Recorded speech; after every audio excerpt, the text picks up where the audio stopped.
I want you to watch this shit. Shit has changed. Watch this. Here she go. Here she go. Here she go. And a split. A split. A split. A split. Boom. Bam. Yeah.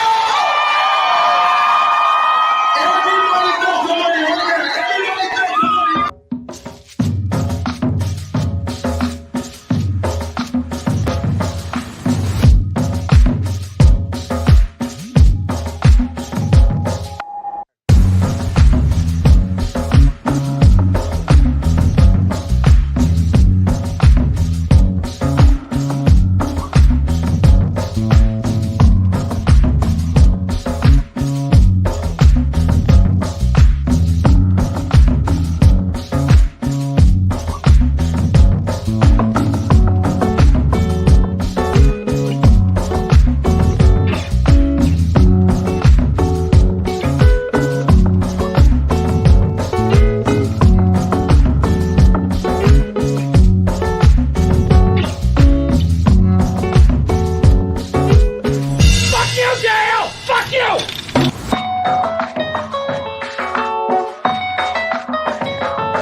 Son of a bitch.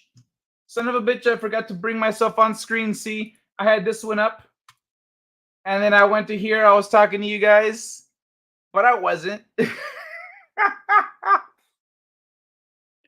Oh, motherfucker. All right. Let me get to the chat then. Go straight to it since I'm late. Sorry, everyone.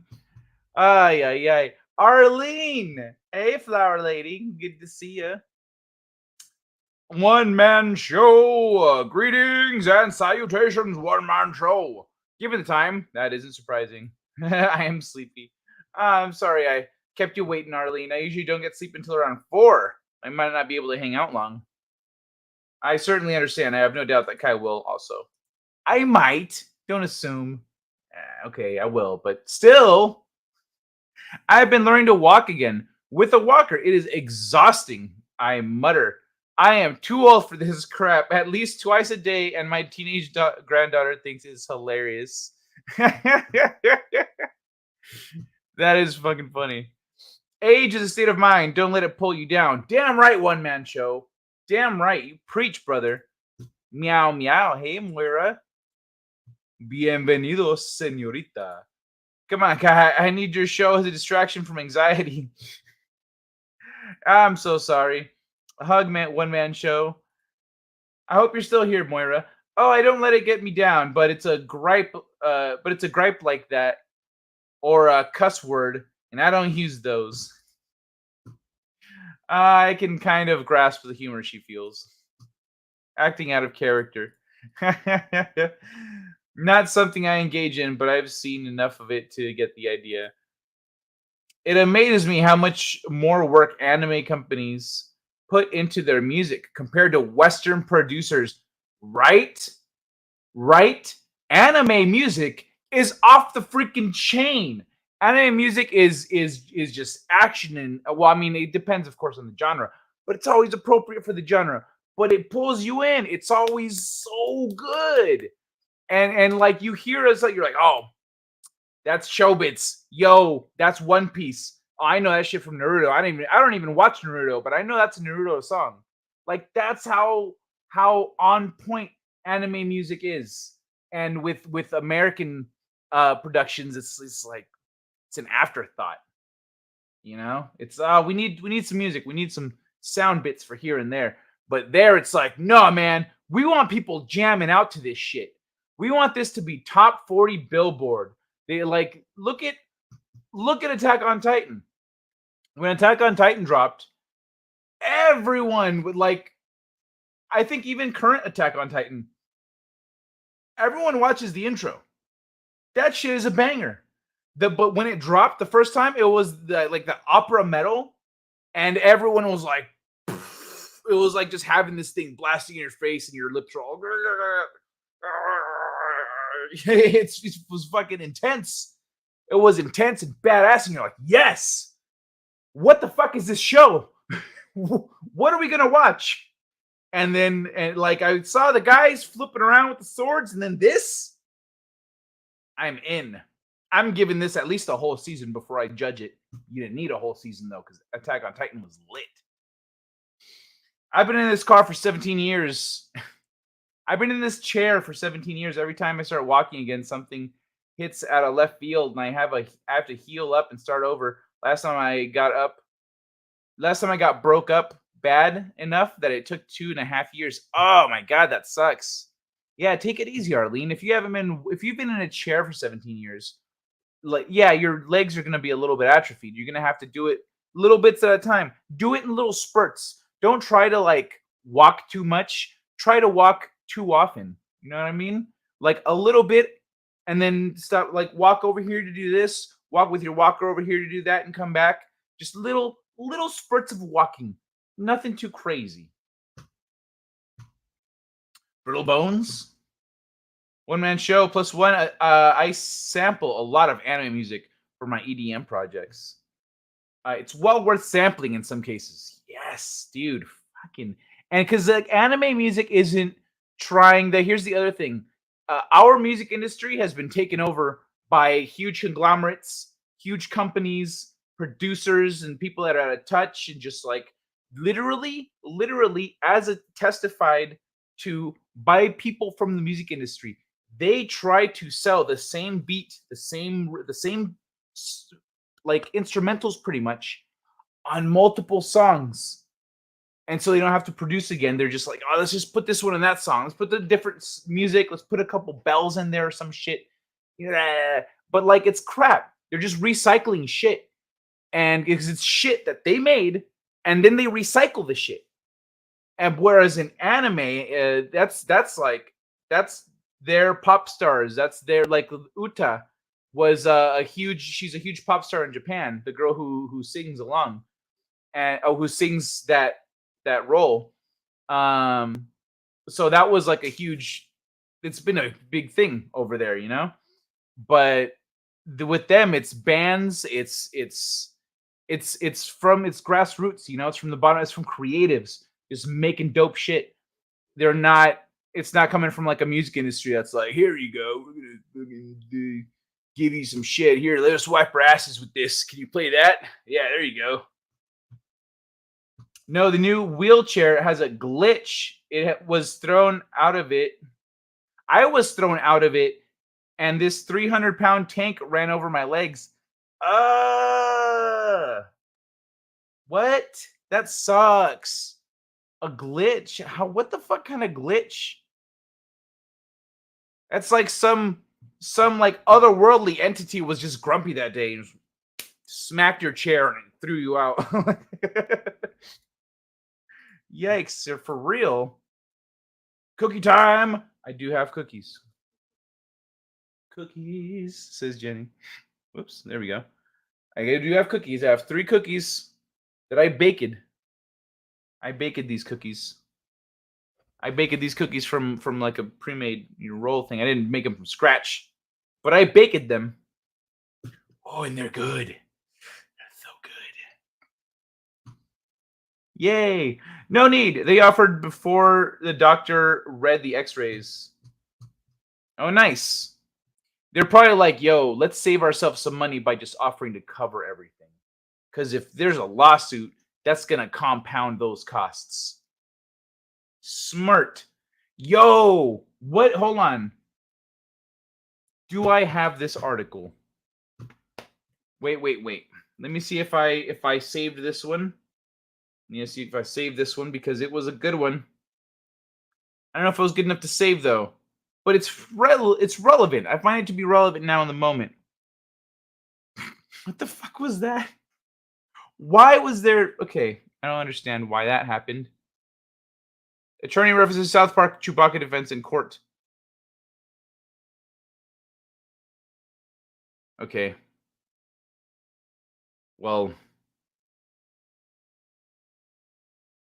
yes. I'm gonna open this one up too.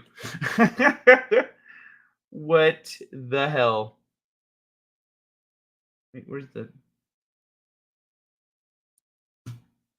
Okay.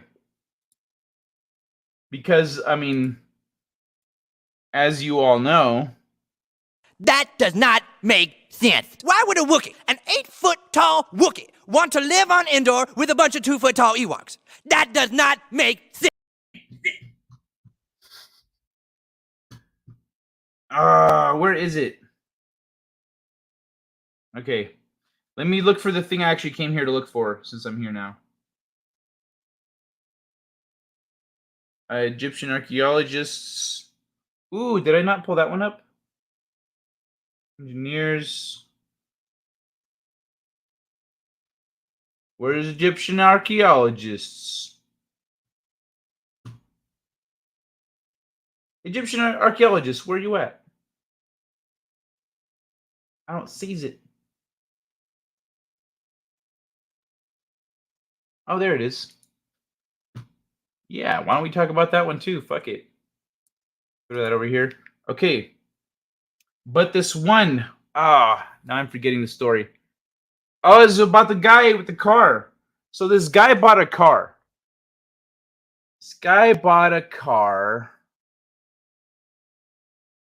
And I don't think I saved it.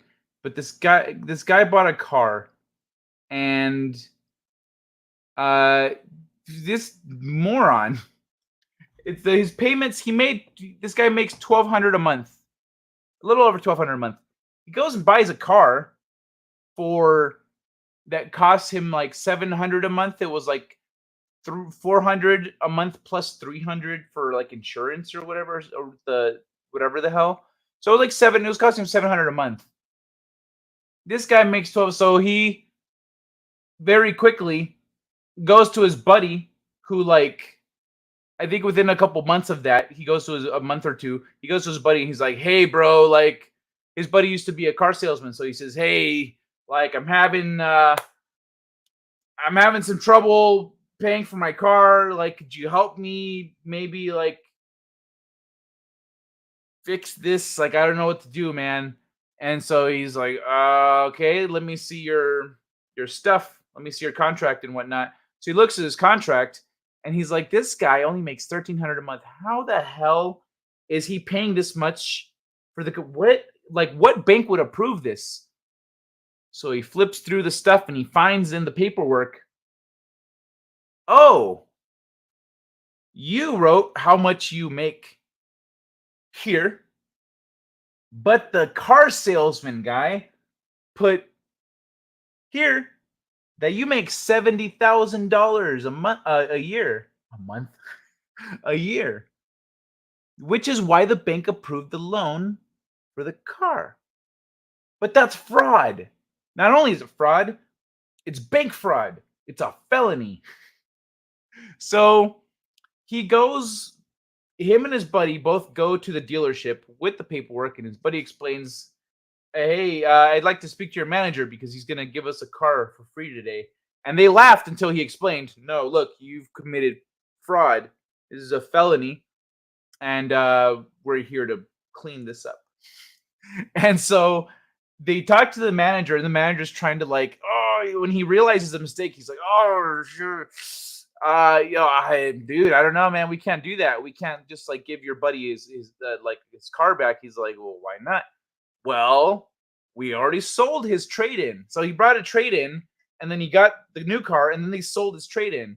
So they can't give him his car back. So he says, okay, so you're gonna give my buddy back something that was the equivalent of his trade-in or better. And he says, no, we can't do that. He's like, felony bank fraud. I remind you, we're being very nice right now. We're being nice. We're giving you a chance to just make this right, to roll back the contract, replace the car, call it a day. Otherwise, that whole establishment's getting sued into shit. There's just going to be a hole in the ground when it's done. And people might be going to jail, including him, the manager. So this guy negotiates. I liked it where it was. So this guy talks to them, and eventually he's like, okay, I can get him like the same kind of car, but it has more miles on it and all this other stuff. He says, nope, my buddy's car or better. So he's like, okay, I can get him a car that has these things, but it's a Civic. It was better than I think his buddy had like a Ford Focus or something. So they're like, okay, a Civic is an upgrade from his buddy's car. So he came out with like a better car, essentially, that he got for free because the car salesman lied on the application to get his car. His buddy didn't lie. The salesman lied. The car salesman lied. And so it was on them.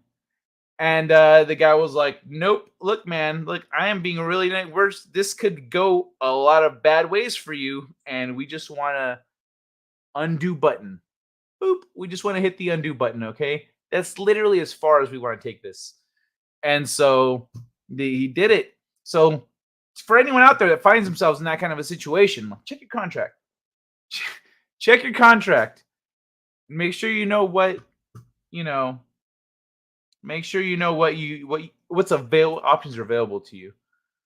No need the effort before that. So yeah, that's why it reminded me of it, because it's like, hey, you know what? You're going to lose money one way or the other. But one of those ways is a lot worse. So when people just get out ahead of it and go, I got it covered. Don't even worry about it. That's someone who's looking ahead. What the hell happened to there it goes. That's someone with foresight. Heaven forbid that defect gets revealed in a courtroom. Hey, Kai and peoples, how's it going, Eve? Hope you're all well. Thank you very much, Senorita. Welcome back to our show. Hey there, my lady. Says Laszlo Panoflux. How you doing, Laszlo? You said something up here, too.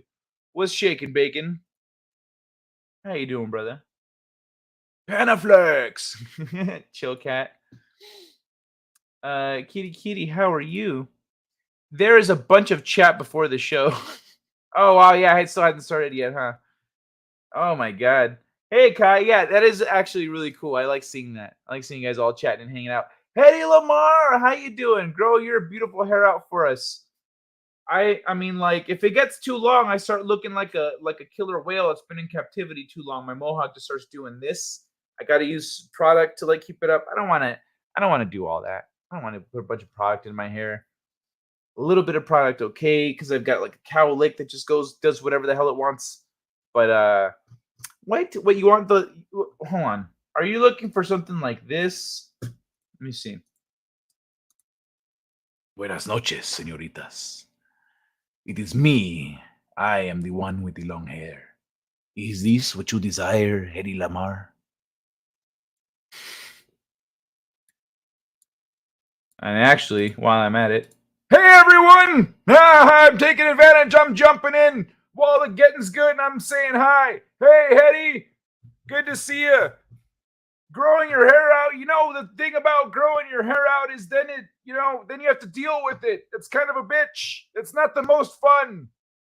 But, you know, the guys that they grow their hair out, they can flip it like a girl. And I mean, there's something majestic about it.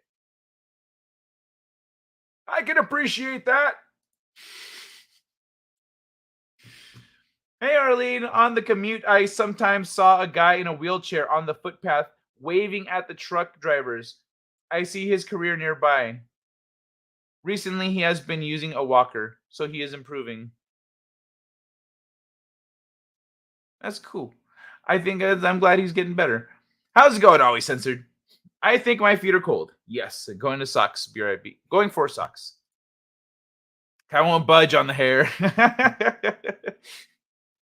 I keep working at it. Even if I never walk like everyone else, I will know that I gave it everything I could. That's what's up, Arlene. Not letting things drag you down. I had to go through a lot of that after I had my knee reconstructed. Not as long as you, but I can appreciate the aggravation. Who is confined to a wheelchair? Arlene is, which I see she answered for herself.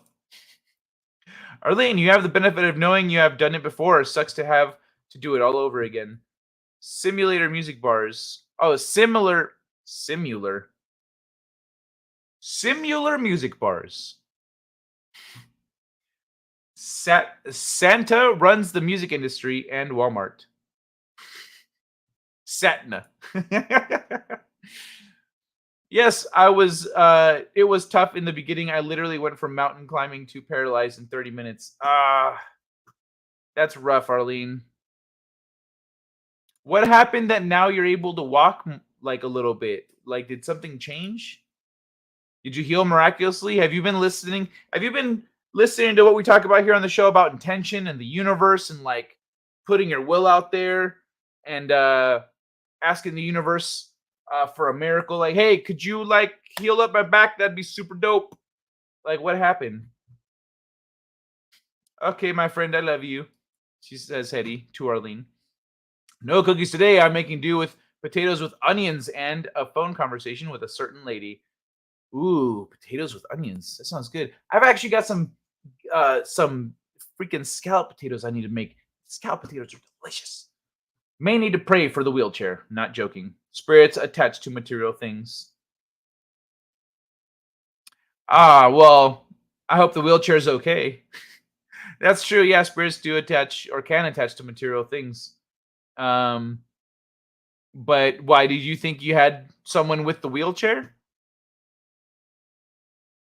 I gave up paragliding after falling out of the sky twice. I can take a hint. Pushing it to the edge and over, it hurts. What? You fell out of the sky paragliding? How? You're gliding. Well, how? Did you like hit a bad angle? Did you just tip your nose forward too far? How the hell? Because you're just holding on, right? With the big triangle thing over you, like your Link. You just like you just gliding, right? How do you? You're just falling with style. How did you fall out of the sky? My life is difficult. We will have our stuff. We all have our stuff. Yeah, true. Everyone's got something to deal with. Good morning. Just listening till I fall asleep. Oh, hey, Kitty Bear. I got your Discord message because I never log in Discord. I haven't seen the video yet, but I saw it. I saw that it's there. I gotta check that out later. I was in the middle of doing something else, and I was like, I'm not trying to get on Discord, but yeah, I saw it's there. I'm gonna check it soon. No disrespect. I'm tired. Are you saying you're out of here? If no one has told you today, then I love you, all of you, even that old man. Oh, thanks, Arlene. Yeah, no one tells me that stuff.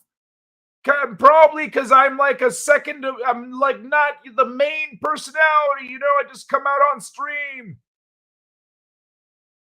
I mean, I come out in real life sometimes, but I don't, you know, when the looks don't match, sometimes the words don't land.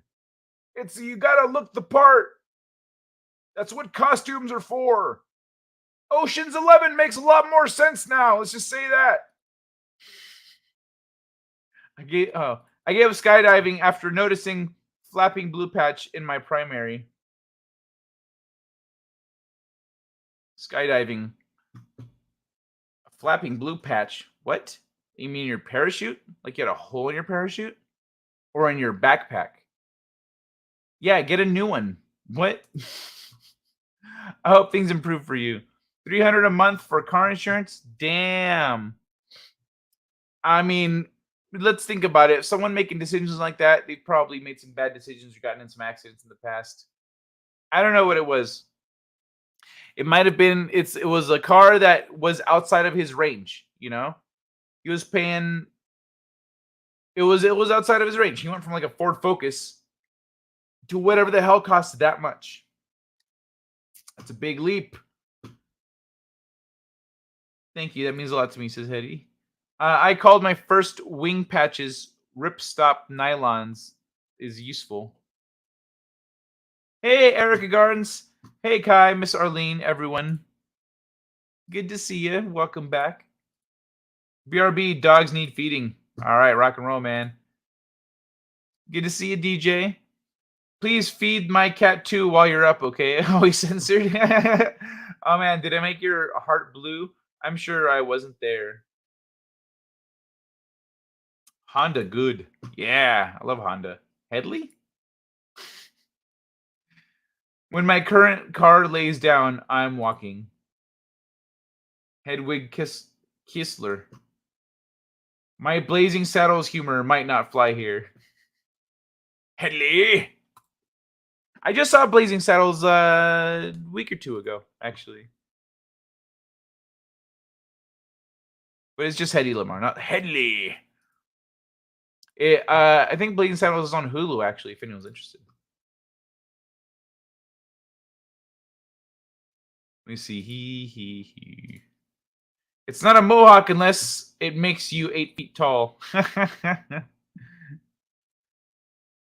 Gotta put glue in the super mohawks. Yeah, those ones are crazy, man. Kills you. It's gonna kill your hair. There is a dude at the local store. It took me weeks to figure out that the gorgeous long blonde-haired person was a dude.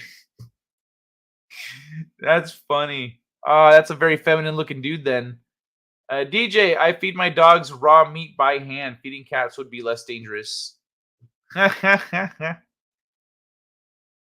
Nothing that sensational. Just never gave up. What if you could put scalloped potatoes with scallops on top? Oh.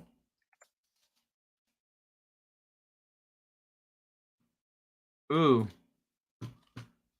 Mollusks, huh? I don't know. That might be pretty good. I'm sad for you, but I can see you seem strong. One man show, call it mutant fish and chips. So you feed them for the thrill and not because they are hungry? Eve, that's one way to take that. Shit, my feet fell off. Not sure if I am my feet fell off.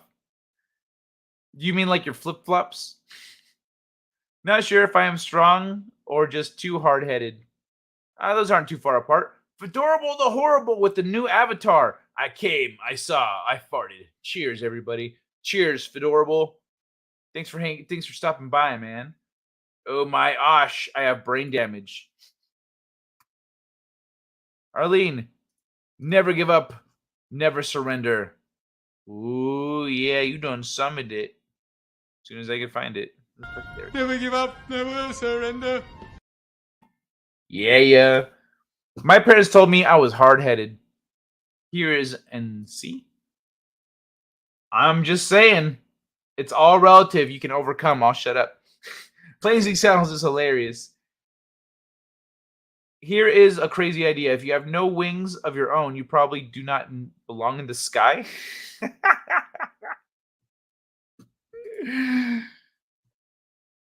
That's not a bad deduction there, Kitty Bear. Ay. That's freaking funny. All right, y'all. I've got some random shit here. I'll come back to the random stuff after. Let's talk video games, Foist. Foist, we're talking video games. Let me see. Where am I cutting this off? Is this the one? Yes.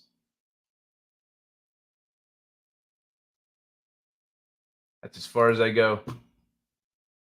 All right. First, a double header. Actually, no. First One Piece, then a double header of Sonic. Yeah.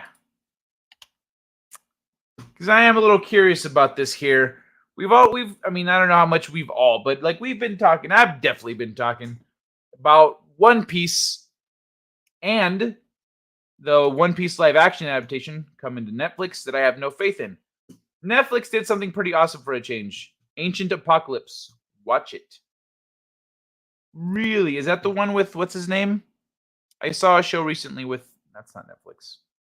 I saw a show on Netflix recently with Hancock, I think. Ancient Apocalypse. Ooh, it's in the top 10. Once There Was a Flood. Oh yeah, it looks like I've seen it. Graham Hancock. Yeah. Yeah, that's right.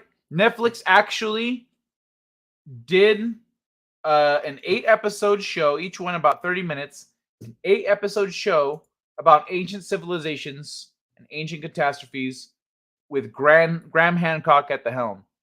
So, and yeah, it was good. It's the stuff that we talk about, but also it's a lot. It's for the masses, you know.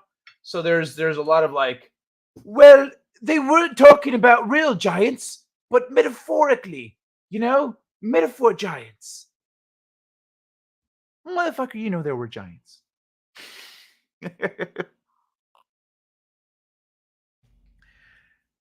So, but yeah, overall, and it's a lot of like, could they have been, you know, more advanced? Look at all the evidence. There's like there's some of that kind of stuff going on, but they're tackling it head on. They like he talks about this. He's like, look at this site. This is clearly man-made. This predates what we think things are, etc., etc. So yeah, for if you want to see what the casuals are going to be catching up to, they're going to be that's going to be the show that they watch and go, oh my god, bro, did you know that like there are temples hidden under mountains? I told you about that years ago. Yeah, but I thought you were crazy. So yeah, Ancient Apocalypse. And they did a really good job of stringing it together, because the first episode that he focuses on, I was like, why did he start here? Of all the ancient places he could visit, he started there. And then he built out from that conceptually. It was really good. So yeah. Thanks, Adorable the Horrible, for the reminder about that one. Go check out Ancient Apocalypse on Netflix. That's gonna be the minimum bar now that people are capable of reaching without really diving into heavy research or actually watching Graham Hancock talk about things. Ancient Apocalypse was too short, barely skimmed the contents of the books it is based on. Yeah. But what it does is everyone out there who doesn't know anything about this stuff, who's maybe heard of it or has entertained the idea, but doesn't anyone like that, who's not really in the know, they are going to watch it and go, well, would you look at that? Oh, some bitch. There were ancient humans. You know what I'm saying? It's on Netflix, and it's one of these. It's raising the bar of minimum knowledge. Like, now we know these things as a baseline. There's a thing on Netflix about it. It's not even. There we go. It's now at the point where normal, casual, normies are gonna talk about this stuff. So yeah, it's short and it barely skims the surface, but it's a nice little introductory piece for the peoples. My lightest paragliding rig was under 3 kilograms. That's magic flying, air surfing. That sounds cool. One Piece. Okay, well, while one man shows asleep, let's talk about One Piece. So, Netflix One Piece exec details Eiichiro Oda's role on the show. One Piece has been around for decades, and it feels like there is nothing the series hasn't done. From movies to video games and everywhere in between, the Straw Hat crew has been busy since they came together. Of course, Netflix hopes to shake up, its story by giving One Piece a live-action TV adaptation, which anyone with any sense has no faith in. And now, one of the show's executives is opening up about how One Piece is coming together with its creators' approval. It still makes me nervous. I don't care. It still makes me nervous. Especially since the Japanese are so proper and correct and like respectful, and they're not gonna go. He's not gonna go, yo, I'm getting sick of dealing with these Netflix people. Like, I think I'm gonna bounce. The show no longer has my blessing, etc. Like, I don't think that would be a style if things were to derail. Like, look at Avatar: The Last Airbender, the live action adaptation of that shit. As soon as the creators were like, no, we're not involved with this anymore, we're out, they immediately, fan support disappeared, vanished completely, absolutely just poof. And then those guys got hired by Nickelodeon to make more Avatar stuff, and now they have their own studio, and that's what they're doing. But as soon as they were like, you know what, fuck you, we went through this shit with M. Night Shyamalan, we're not doing this shit again, fuck off, and they bounced. Japanese people don't really do that. That's not their style. So the information comes straight from Ted Biaselli, the director of Netflix Originals. The executive appeared on the gayest episode ever to talk shop. What the fuck is this? Never heard of that show. And it was there One Piece came into focus. That is where Biaselli admitted series creator Eiichiro Oda is very involved with the show, and he keeps the crew on track when things get muddled. Okay, we're working directly with Eiichiro Oda, who is the creator. You know, he's got a vision, and he's never worked in television, so there's this give and take in education of what works in live action and what doesn't work. He'll tell us we're missing the point, that this thing isn't what this scene is about. Then we'll all go, oh, okay. Biaselli shared, nodding to Oda and his role on the television series. So that's just this right there is enough to go, well, maybe they're listening, but I'm not sure. Of course, you know what? I'm going to let one man show sleep in peace. Here you go. I'm going to put this comment away. You sleep tight, buddy. Of course, Oda has been involved with One Piece from the start of its time at Netflix. Back in 2020, writer Matt Owens said he and his team were sending scripts to Oda regularly as pre-production got started. Oda and his team are very involved. They read all of our outlines and all of our scripts and give us notes. Netflix shows how valuable this property is because of what it is. Yeah, it's huge. That's why everyone's mad at you for trying this. It is successful because of what it is in its existence already. Any changes are just about trying to make it palatable to a wider audience and a live action version of it. This right here, any changes are about trying to make it palatable to a wider audience. That's the kind of thing that makes you go, you can cut a lot of corners and make a lot of excuses under that premise. Netflix's One Piece has come a long way since it was announced, and fans are growing more eager by the day. You say that. To see the first look. Principal filming wrapped on the TV series earlier this year, so all eyes are on post-production behind the scenes. There's no doubt Oda is keeping track of the TV series as editing continues, and when we get our first look at Netflix's adaptation, you can bet the creator of One Piece will be the first one to share their reaction. What do you think about One Piece's update? Yada, yada, yada.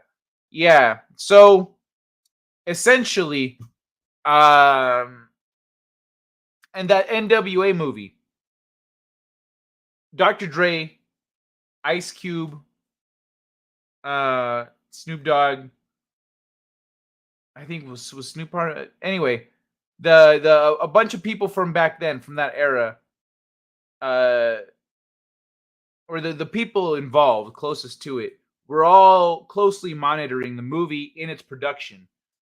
And so, straight up, I think Ice Cube was the one that would be like, I think Dr. Dre would be there on set. Ice Cube would be on a fucking laptop. So that episode of South Park where Stan is just on a laptop trick or treating with his friends because of COVID, I think, or because whatever reason he's on a thing and rolling around, like that was Ice Cube. And that movie came out great because they were there to make sure everything was on point.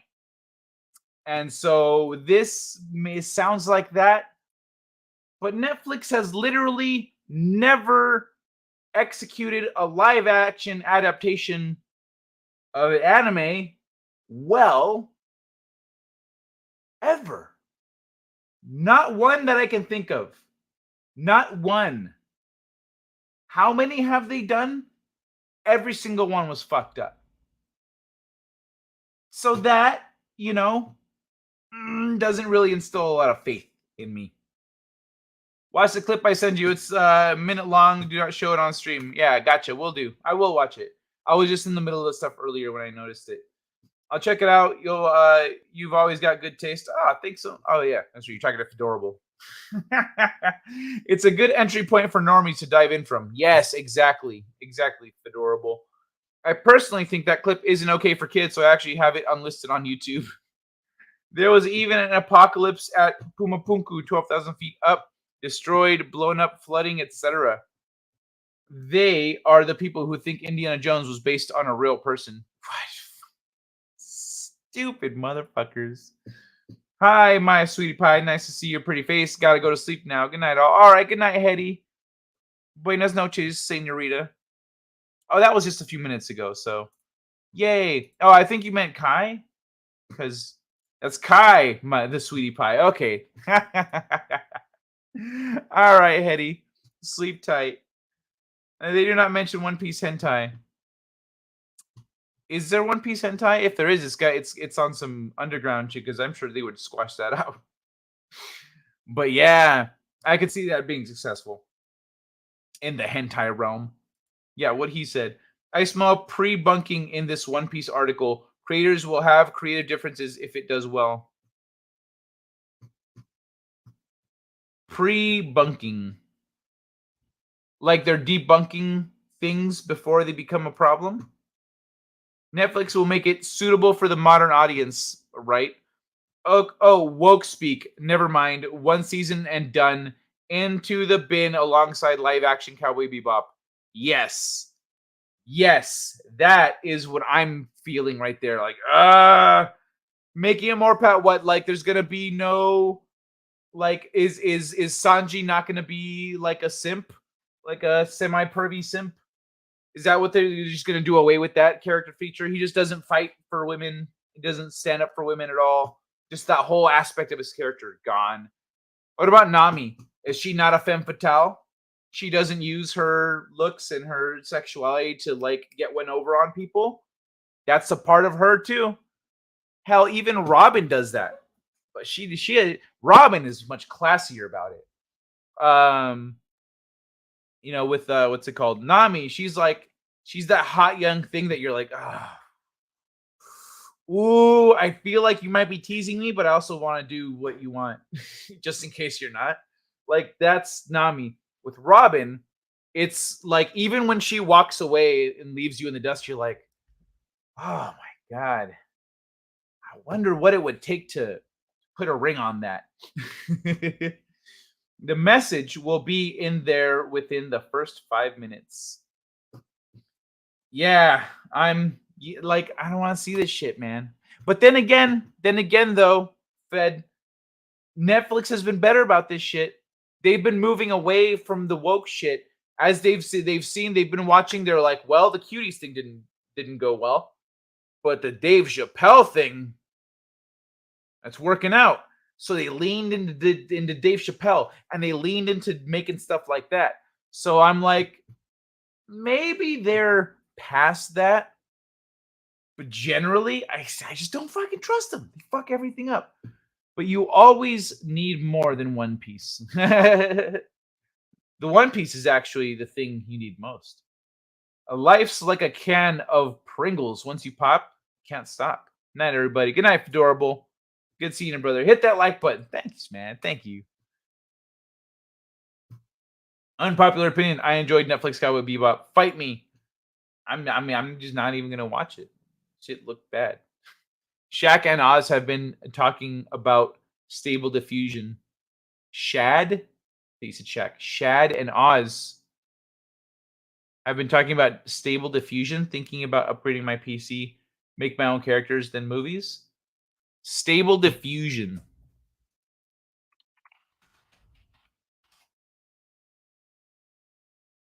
The deep learning.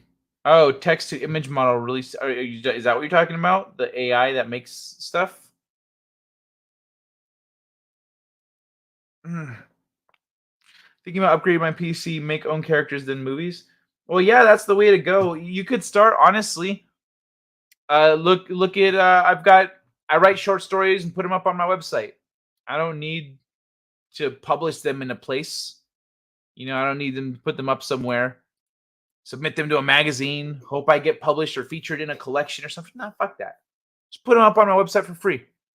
And then at some point down the road, I'll assemble them into a short story book, short story collections or something. And then I've got that. I could sell that, or I could sell that, or I could put it out for free. And then there'd be a bunch of free short stories for people to read. And then they might discover me as a writer like that. Imagine you're on Amazon or iTunes and books, and you're just looking through the free shit. You're like, oh, a short story collection, free. It's like 10 short stories in here. 10 short stories at 10,000 words a piece. That's 100,000 words. That's bigger than a novel. That's a novel. That's novel size right there. All right, fuck yeah. So then you get that, and there you go. You got some nice reading on you, and if you get through that whole thing and you want more, then maybe they check out Space Crime. So if you want to write stories, make your own characters, all that stuff, you just start. You don't need to start anywhere particular. Just start and build up. Build it up. A wall is built one brick at a time. Netflix Bebop isn't worth fighting over. Yeah, agreed. One man show. That AI stuff is getting cool. Got ideas. Lack of talent to draw. You could always partner up with somebody. Like I said about writing, if you start writing your ideas out, you can show them to. You can share them with an artist and say, "Hey, I need an artist. Like, do you want to partner up?" Or, you have that conversation before you share the shit. They'll probably be like, well, "What's your story about? What's the genre? What's the yada yada? That's the basics." And you give them, "Oh, okay, well, you can talk about it, and you can work with them a little bit. Be like, let's try make a little story, and if they like working on it, and if it's vibing, you guys can partner up and just go 50-50. Just put it out there, go 50-50. Find someone to make your website. You can pay them for that, or maybe hopefully, you know someone who could just do it for you. Maybe you can put it. Maybe there's websites where you can put it up right now already as hell. Look at a webtoon, Line Webtoon. If you can find an artist, you don't even need someone who's crazy good. But with Line Webtoon, check out Line Webtoon. Always censored. Check out Line Webtoon. It's a vertically oriented comic, and you can look on there, and you just scroll up to read through the different panels. It's not like with comics where you have the different panels like that. It's all vertically oriented. And so you guys could just publish on there every week and do a short story.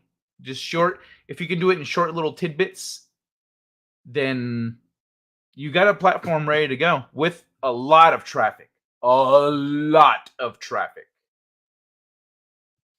And Kai's obligatory book plug. Subscribe down on link in the video description. Thanks, One Man Show. You have a person who has everything. Pick one up so that Kai can save up for next one. For the next One Piece. You know what? You say that, but I am going to be king of the pirates. I need to get me a straw hat. That's what I need. Right now I got this thing, but I need a straw hat. I need my own straw hat. There we go. But yeah, man. Webtoon, check that shit out. And if they're creators, I know they actually pay their most popular creators a certain amount every month. I don't know how, but feel free to look into it. At a minimum, it could serve to start things off. And if you get a big audience there, you could start a website, and then you could funnel people there and do bigger stories, do whatever you want to do. Just build it up one little bit at a time. Yeah, Webtoon. Let's move on. Talk about video games. The people have spoken. Sonic Frontiers is better than Elden Ring. What? So I remember last week, I think, something like that. So we were reading that Sonic Frontiers was getting kind of mixed reviews, but I was like, we gotta wait till it comes out because you can't really trust game journalists these days. Due to user averages, Sonic is game of the year now. Review averages. Then, there were a lot of whiny bitches playing Elden Ring. There were people like that one game designer who worked on like Assassin's Creed or whatever. Like, fuck that moron, dude. That guy, like, straight up, as I'm playing the tutorial, big fucking thing pops up on my screen that tells me, hey, sometimes it's not clear where you're supposed to go next. Start shooting at your environment. And I was like, this is what that fucking guy was complaining about, saying it's bad game design. What a fucking loser. It's right here. He probably just skipped through it going, I didn't need tutorials. Oh my God. People are impatient and they're both impatient and, what's the word when you expect something? You like you deserve it. Hey, Steeg. How you doing?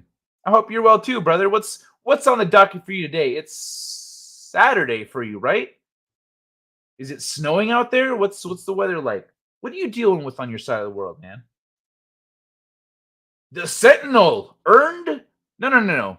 The opposite of earned. Not earned, but the same feeling. Son of a bitch. Entitled. That's the word. People are impatient and entitled. So they expect to have everything they want, but they're not willing to sit through to read the instructions and realize they already have it.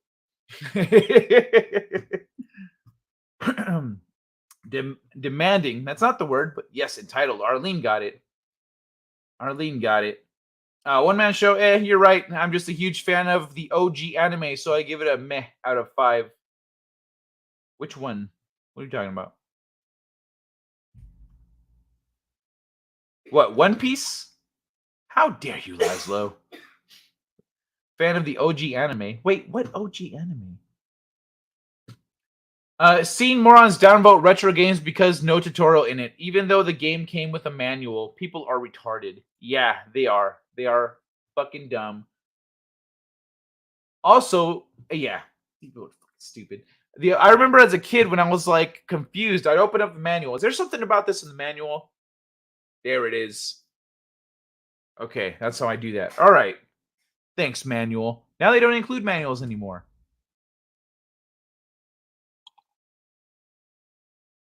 Which is kind of lame. I mean, I get it. You're producing, it's a lot of paper. You know, you're printing this little booklet to include in your game that became a meme that no one fucking reads this shit. You're spending all this effort to design this really pretty, this nice looking manual with all these instructions, with all this stuff, all these details. No one fucking reads it. They just toss it aside. You know what? When I get a game actually on the shelves, I want to include a booklet. And my booklet is not just going to be instructions and shit. No. I'm going to hide shit in there.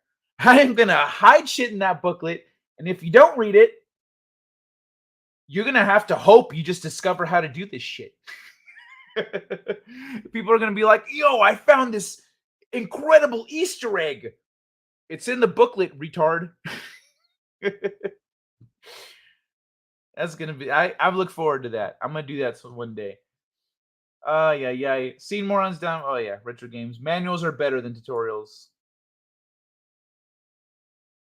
I don't know. Tutorials you can translate without, easier, I feel like. Have you seen Netflix / Warner's Full Metal live action? Yeah. It was another reason why I'm like, what the fuck are you doing, Netflix? So the open world Sonic game that released last week has an 8.5 user rating on Metacritic, while the shoe-in for most Game of the Year awards, Elden Ring, is sitting at 6.9. I'm afraid that means that Sonic Frontiers is actually better than Elden Ring. That doesn't mean that, you dumb bitch. Who is this? Who wrote this? Tyler Wilde? Your name is even... What? Bro, what the fuck? His name reminds me of Wild Style from fucking the Lego movie. Wild. This fucking guy. That's not what it means. Doesn't mean it's the best one. It means no. That's not the only evidence that the blue blur is just plain better. Just plain better. It sounds like this guy had trouble playing Elden Ring. I'm just gonna go out on a limb and say, did you die a lot? Did you die a lot playing Elden Ring? Yeah, you did, didn't you? You got mad there wasn't tutorials. So just plain better than the grizzled old wretches of the lands between. A source PC gamer may consider more reliable than Metacritic reviewers. The Steam user reviewers have, at the time of writing, awarded Sonic Frontiers an overwhelmingly positive user review average. Elden Ring's average is merely very positive. Sonic Frontiers wins again. Better game. More whelming. That's funny, but this guy's still an idiot. Sure, Elden Ring has 413,604 Steam reviews, and Sonic Frontiers only has around 6,000 right now. Yeah, you dumb bitch. But assuming that there are around 1.75 billion total PC gamers, this Survey Monkey calculator tells me that we only need a sample size of 385 to have 95% confidence in our survey results. Hold on. What? So this guy is saying, okay, yeah, 413,000 reviews.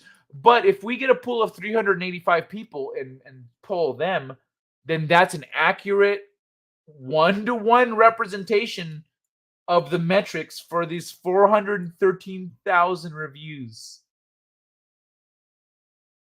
What the fuck? 95% confidence in our survey results. Therefore, blue guy better. This guy is, is he joking? It's hard to tell with these with game reviewers sometimes if they're joking or if they're really that fucking stupid. All right. So maybe the sample size only means something if we survey a random sampling of PC gamers around both games and comparing what a few thousand Sonic fans think about the new Sonic game to what a few 100,000 gamers think about Elden Ring is not actually helpful at all. No, but responsible polling methodology does not help sow discord in comment section. If I were being responsible, I might propose that taking aggregate review scores of any kind too seriously will send desires of good entertainment astray. How? For example, the movie Possessor has a 59% user review average on Rotten Tomatoes, but you should still watch it. Why? I've never even heard of it. This fucking guy, but you should still watch it. 2020 sci-fi horror. And he spelled it wrong. This is misspelled. Wait, why can't I, there it goes. That's weird. I can't, like, hide. Huh. That's weird. Anyway, you should still watch it. Don't you want to see what David Cronenberg's son is doing with the family business? No, no one gives a fuck. What is wrong with you? Okay, also, that right there, what he said right here, this movie that no one's ever heard of has a 59% review, but you should still watch it because it's David Cronenberg's son. Clearly, this guy is not a fucking gamer. He's from the entertainment industry. He's from Hollywood and shit. Talking about movies. Oh, this movie, Cronenberg. Shut the fuck up. That's not how the game industry operates. But if low score aggregates that's not how gamers operate either. We don't look at that shit.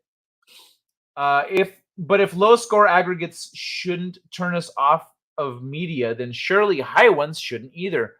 Maybe we should pay attention. I played a little bit of Sonic Frontiers today, and I gotta say I enjoyed going fast. So does Ricky Bobby. It is ironic that a game about speed has a 60 FPS cap. Though, and the Windows mouse cursor kept appearing in the middle of the screen. Okay, you know what, buddy? I think actually you might have a graphics card issue. That's what that sounds like. Or maybe if you exited, if that happened consistently, that sounds like a graphic card issue. It's not superb from a technical standpoint, like you would know, guy with graphic card issues blaming the game for issues. And I'm sure some Sonic Frontier supporters would hug a beehive if you painted it blue and said it was loyal to its friends. But surely that's funny. That's fucking funny. But surely the entirety of Sonic fandom isn't just pretending that this game is fun.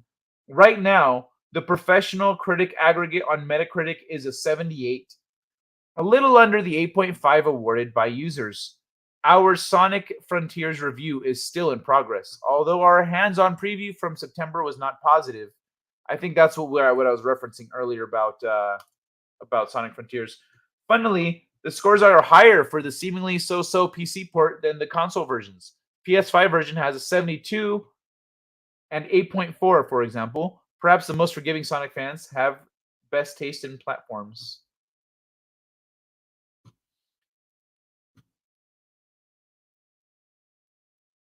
Yeah, I mean, like, there's the PC Master Race tends to be a little more discerning. I don't know. So yeah, a good chunk of what this fucking guy was saying was retarded. Some of it was pretty funny.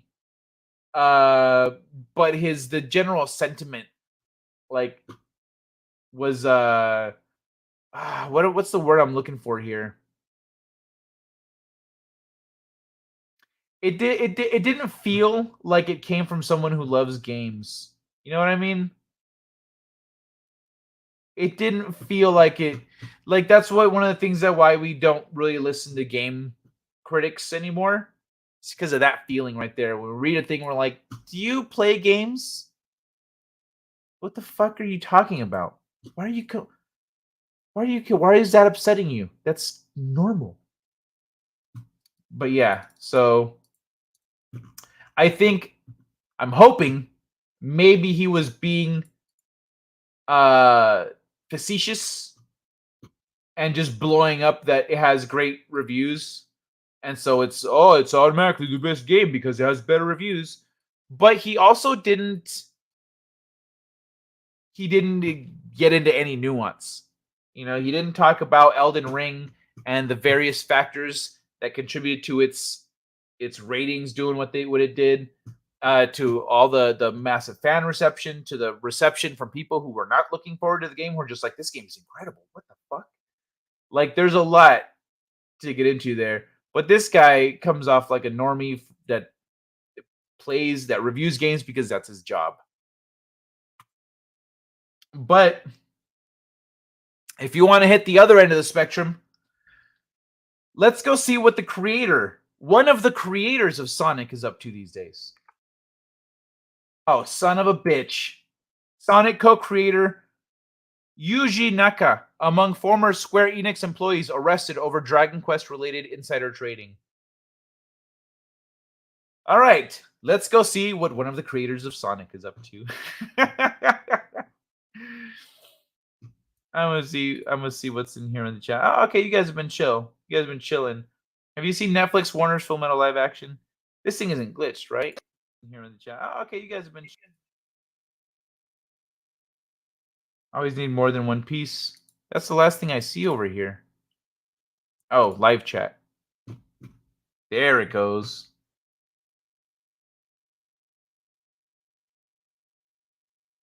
Okay, so where am I? I recently became aware of it. Wasn't sure if it would be worth putting my time into. Oh, the live action Full Metal? Don't. No. You can, if you want to, like, out of curiosity, see what they did, see how they did it. Like, that's why I watched it. I was like, it looks bad, but they did a better job than they did a way. It was clearly by people who actually gave a shit, because the Avatar, The Last Airbender movie was just a joke. But this one, even though it was bad, it was good in all the ways that one should have been good. So, alleged accusations. They are alleged to have bought stock in a developer right before the public announcement it would make a Dragon Quest spinoff. Update. Fuji News Network is now reporting that Yuji Naka, co-creator of Sonic the Hedgehog and director of Balan Underworld, has been arrested by the Tokyo District Public Prosecutor's Office in connection with the insider trading case. Like the two previously arrested suspects, Naka is accused of buying shares in Aiming Co. before it was revealed that the developer was taking on a lucrative contract to make a Dragon Quest mobile game. In Naka's case, he allegedly bought around 10,000 shares, roughly worth 2.8 million yen. It has not been disclosed whether Naka or the other suspects sold their shares. Original story, November 17th, 2 days ago. One day, technically, because it's just barely the next day after that. Japanese outlet Automaton reported that 2 Square Enix employees had been arrested by Tokyo police on suspicion of insider trading.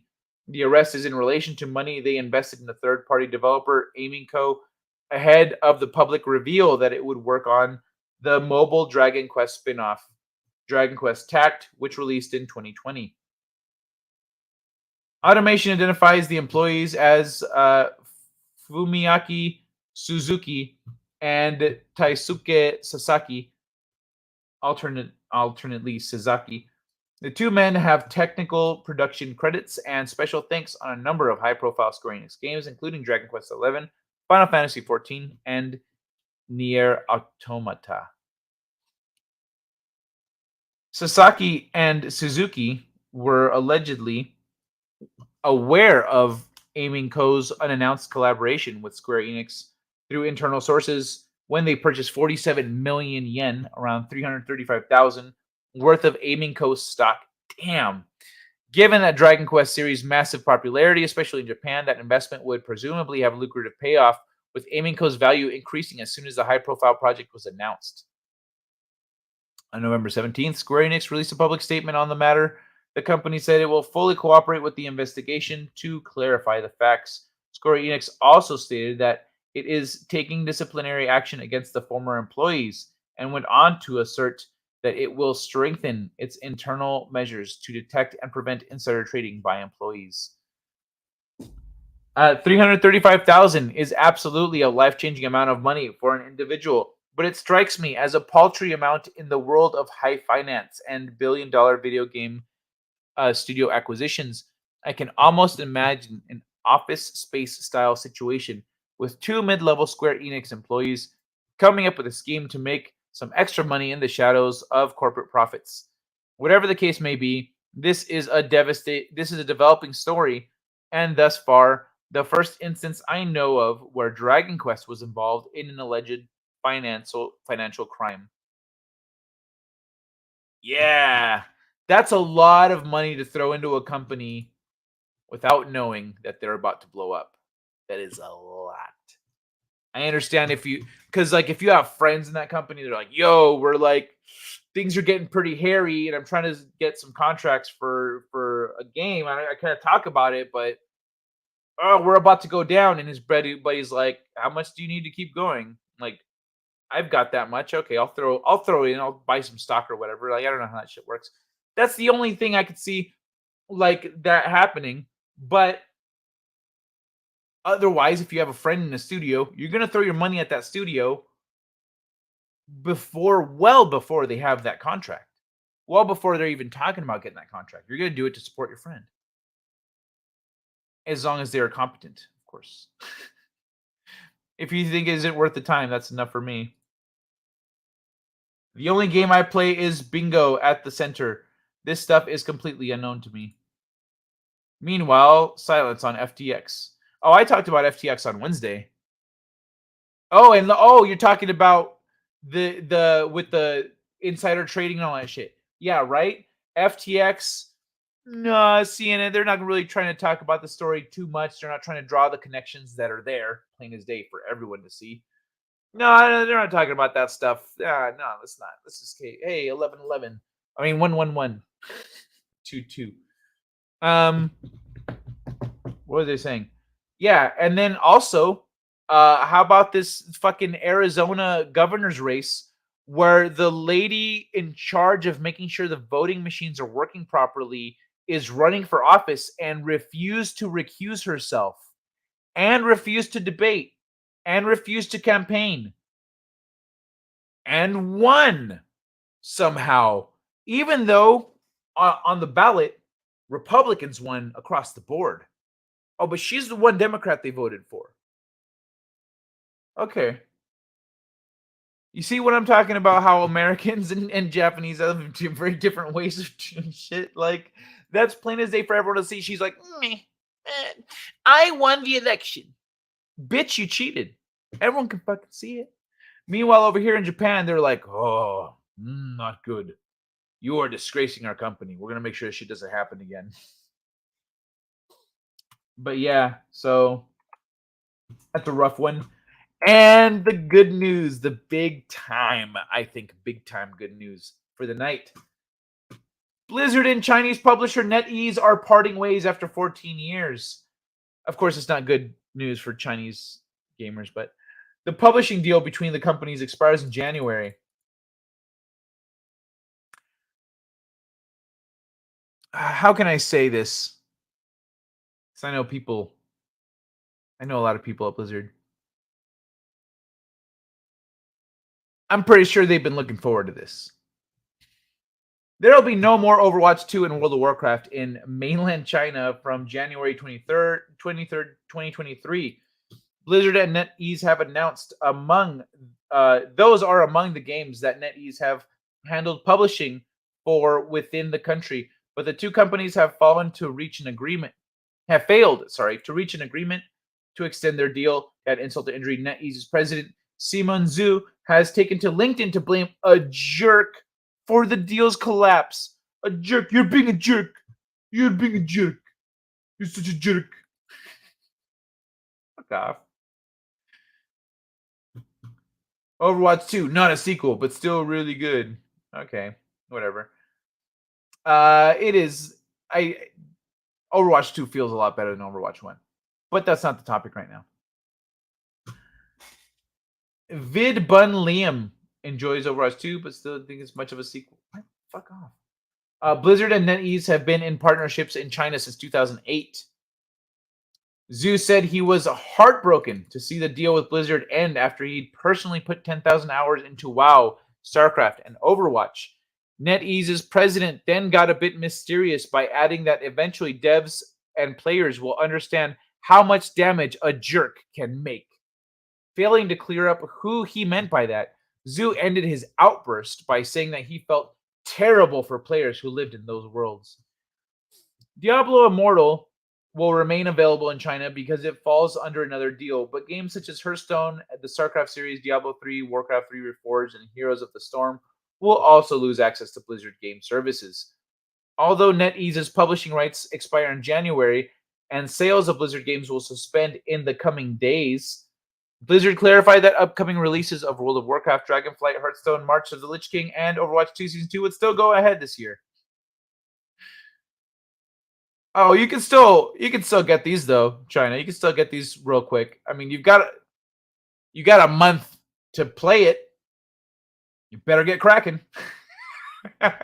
In a separate statement, NetEase CEO William Ding said that material differences on key terms were the sticking point that meant both companies couldn't reach an agreement, but assured players that the data and assets would be well protected. Ding insisted that the end of the deal wouldn't cause any financial issues for NetEase, but the South China Morning Post reported that share prices had dropped when the end of the partnership with Blizzard became public.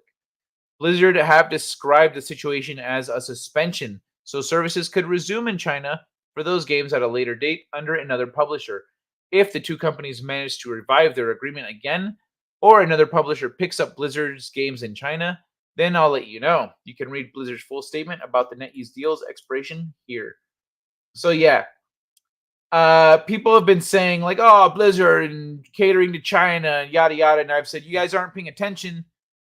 You're not paying attention to what's actually happening. You're not seeing things as they are. You're seeing the propaganda. You're seeing what people are shouting out. There is a level of pressure from China, as we've seen in like the South Park episode about China watching writers and whatnot. So there's always that. But this is something that Blizzard has been looking forward to. I can assure you of that. This is a plus. Everyone that's been like, oh, I'm pretty sure those people are gonna be like, finally, Blizzard's gonna stop bending over backwards for China. You think what? Really, dog? Really? If Blizzard were bending over backwards for China, things would have been a little more backwards bendy. Okay. But no, this is what Blizzard has been waiting for, amongst other things. I think this is a big positive for Blizzard as a company. So congratulations, Blizzard. Way to go. You know what? I'm gonna celebrate that with a cookie. Ah, it's a little bigger. I gotta hold it a little further back. There we go. There-ish. Bloop.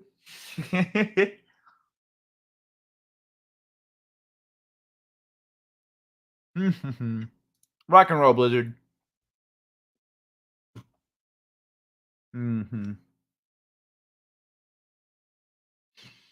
American politicians should be arrested for the same reason. Yes. Yes, they should. Maybe Tencent made them a better offer. I don't think so. Especially since Tencent owns Riot, like 100%. So they own their rival. It'd be weird. You know what I'm saying? It'd be weird. There are reasons for this that are not public. Because no one plays it cool. Everything's fine. No, we're good. And then ends the deal.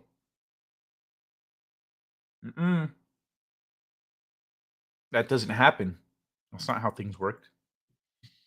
That means they've been waiting for this. And the other guy, he's pissed. He's got his panties in a twist. He's like, what? Stop being a jerk. Just do it. Like, what the hell? It's not been a problem. Yeah, well, we're over it. He's being a whiny little bitch. Look, this is the guy trying to negotiate with Blizzard right now. Wait, where is it? Ah, son of a bitch, where is it?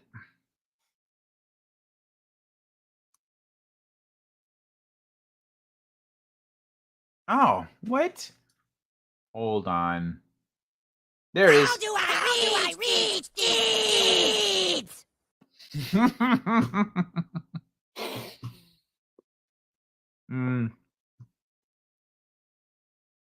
This is NetEase walking into negotiations, thinking they've got it.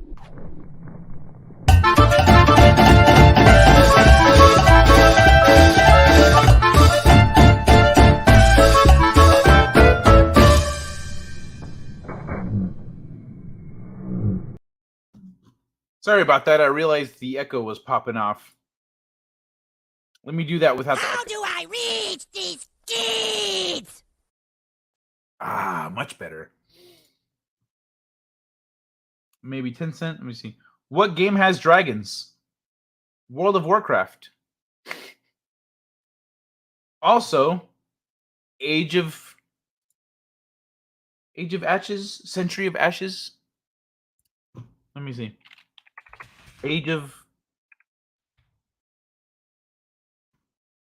Century, Age of Ashes.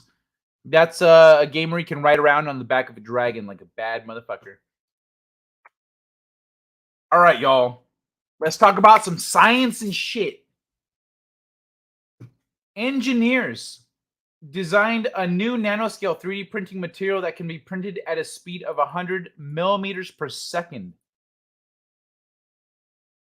It's all thanks to nanoclusters. What? 100 millimeters per second at the nanoscale. A new nanoscale 3D printing material developed by Stanford University engineers may provide superior structural protection for satellites, drones, and microelectronics.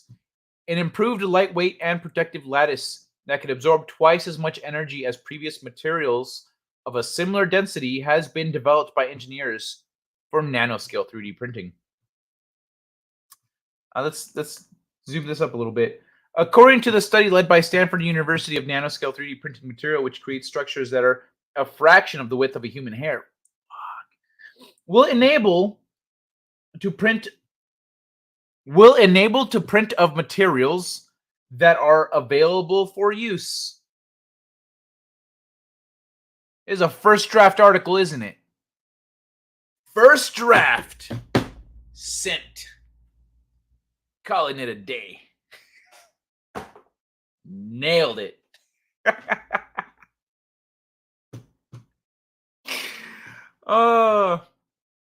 Especially when printing at very small scales. DA Origins has dragons. Reason Blizzard is pulling out is because China refused to allow woke BS in their games and Blizzard want woke BS. I think losing China is loss for our game experience. That doesn't make sense. That doesn't make sense. Because, like, okay, so China has standards that you have to meet in order to get published there. The Chinese build of a game is always different than the native one. The one that everyone else gets, the Chinese one is different. They go through the effort of changing out 3D models, changing out art, changing out things that they don't approve of in order to meet their standards. Game gets published there, but it's not the same game. It's got tweaks. So they're already giving them a different product that fits their censorship rules. That's also a lot of extra effort. And is it worth it? Is all that extra effort worth it? The relationship that they have with China and with their developers and stuff, like, is it worth it? Is there more to the picture that we don't see of China being like demanding or pushy or trying to buy out the company, things like that? Maybe because they did that with Riot. They went and tried to buy out Riot. What if all the bad press?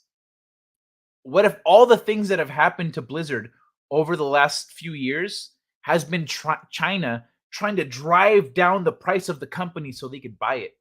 Because Blizzard is crazy popular in China. That's why this Chinese guy is so pissed. It's huge. They love this shit.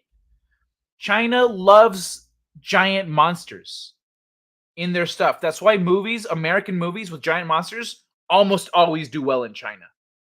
Almost always. And they love fantasy. They love all this shit. So Blizzard is huge. There's a Blizzard world in China. All right. They have mega fans over there. And you know what else was huge in China? League of Legends. Oh, they snatched that one up, didn't they? And then they started kind of pushing things in their own way here and there, but mostly just throwing money at it. They're like, here, more money for you, because our people love it. But they're also 100% under their control, which is why they're pumping money at them, because they are 100% owned by a Chinese company. And that came out of nowhere too. Riot was doing fine. And then they went and got bought up for a shitload of money. So what if there's been corporate, malfeasance? What if, China's all buddy with the California legislature, with politicians in California and Canada and certain other places? So what if they put on a little pressure? Like, hey, you guys should investigate this. What if, we never know how things went. Because it looked like Blizzard hit a series of unfortunate events. It was just a string of bad luck. This comes out, and then that comes out, and then this happens, and that happens, and their stock price just goes way down. What if it was China? Huh? Did anyone ever stop to consider that? Everyone got so caught up in hating on Blizzard that I don't think anyone ever stopped to consider that maybe they were being attacked. That maybe someone's trying to take them down. And some of the changes that happened were good for the company, good for Blizzard. But also, what if this has to do with the Microsoft acquisition? Microsoft's like, oh, we're going to handle all that stuff now. You don't need to partner with anyone. Hey, there we go. Boom, bing, bang, boom. Done. So there's a lot of possibilities here, but I feel like people tend to take, especially with Blizzard, they tend to take news at surface value, and they apply their own assumptions about Blizzard's relationship with its employees, with China, etc., at surface level. My fella plays Fallout 76, has for years, but is looking for something different in case they ramp up the wokeness. That is the point. The Blizzard pre-charged game has so much woke BS that China doesn't find it worth fixing anymore. That doesn't make sense, Kitty Bear. It doesn't even line up with what's happening. Blizzard walked away. Why are you thinking like China doesn't want it? What? This dude is losing his shit like a little girl. He's like, hey, you're being a jerk. Oh, your jerk caused so much damage. The Chinese guy is losing his shit and whining and bitching. Not Blizzard. Blizzard's like, yeah, that's fine. Yeah. Been good working with you. Oh, you're being a jerk. Yeah, okay, whatever. See ya. That's Blizzard. So what you're saying here doesn't even line up with reality. That's literally what I just said, that of taking the news and then applying your own opinion to it instead of looking at the news and drawing what information you can from it. You're going the other way. You think it's all Blizzard and woke stuff, and then so now China's, and then you're slapping that onto the news when the information does not line up with what you're saying. Blizzard is the one walking away from China. Blizzard is the one walking away from a lot of money, honestly. That's a lot of money coming out of China. And Blizzard is walking away from that. And China's losing their shit, whining and bitching. So why do you think this? It doesn't even make sense, man. You might like Dying Light too. Hey, old Devil Flyer Momentum. Good to see you, man. How you been? Oh, excuse me. So yeah, what's going on? 3D printing. According to the study, nanoscale 3D printing material, which creates structures that are a fraction of the width of a human hair. Hold on. There's a lot of interest right now in designing different types of 3D structures for mechanical performance. What we've done on top of that is develop a material that is really good at resisting forces. So it's not just the 3D structure, but also the material that provides very good protection. Gunnar workers added metal nanoclusters, tiny groupings of atoms, to their printing medium to create a superior 3D printing material. 2-photon lithography, which the researchers are using to print, hardens the printing material through a chemical reaction started by laser light. They discovered that their nanoclusters were particularly effective in kicking off this reaction, which produced a substance that was a mixture of the metal and the polymer printing medium. The nanoclusters have very good properties for taking in the laser light and then converting that to a chemical reaction. And they're able to do this with several classes of polymers, so they're even more versatile than I expected. Scientists were able to mix proteins, acrylates, and epoxies. Sorry, I don't know why that one was troubling me. A few popular kinds of polymers used in 3D printing with metal nanoclusters. The printing process was accelerated by the nanoclusters as well. For instance, Gu and her workers were able to print at a speed of 100 millimeters per second using the nanoclusters and proteins, which is roughly 100 times faster than what had previously been possible with nanoscale protein printing. Damn. The lattice structure the lattice structure certainly matters, but what we're showing here is that if the material it's made out of is optimized, that's more important for performance. So literally just spewing a material at something is not as effective as having a well-engineered material that then you are applying to a thing. So this is cutting edge shit right here, I guess? Like, really? Oh, you mean if we use better stuff, it works better? So you don't have to worry about exactly what 3D structure is if you have the right materials to print with it, mimicking the real world with 3D printing. Some ways imitating what nature has already mastered. For instance, the mix of a hard exterior, nanoscale porosity, and trace amounts of soft substance gives bone its durability. Since the nanoclusters are able to polymerize these different classes of chemicals, we may be able to use them to print multiple materials in one structure. That's one thing we'd like to aim for. So yeah, published October 17th. The study was published on October 17th. So yo, that's nuts. That's a huge development in nanoscale 3D printing and 3D printing in general. But speaking of 3D printing, oh snap, 3D printing, snapping parts without breakage. Yes, I love these. If these are what I'm thinking of, these what's it called? Mechanisms that are made out of one piece, but they don't break. Hold on, let me see. It doesn't ever try talking to a woke person, they will get angry and run away. Yeah, and that's what the China guy is doing. He's getting angry and whining and bitching online. Whereas the Blizzard people are being professionals. So yeah. What are you talking about? The Wokies are leaving Twitter too.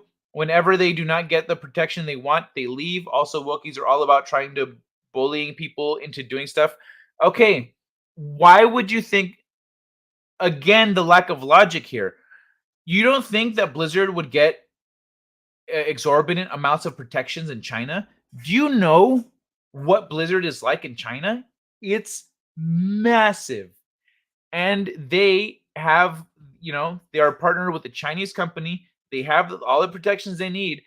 And the people love it. So they get special treatment. They're walking away from that. Blizzard has it easier than most companies that work with China and aren't owned by China. And they're still walking away. The fact that they are being the mature ones in this and the Chinese guy is losing his shit. Literally, bro, he said, oh, people are going to see the kind of damage that a jerk can do. That doesn't sound like one of these spineless Wokies to you, these little spineless leftoids? That doesn't sound like that to you? That's exactly how they sound. Oh, you're a jerk. You're such a jerk. You're not giving me what I want.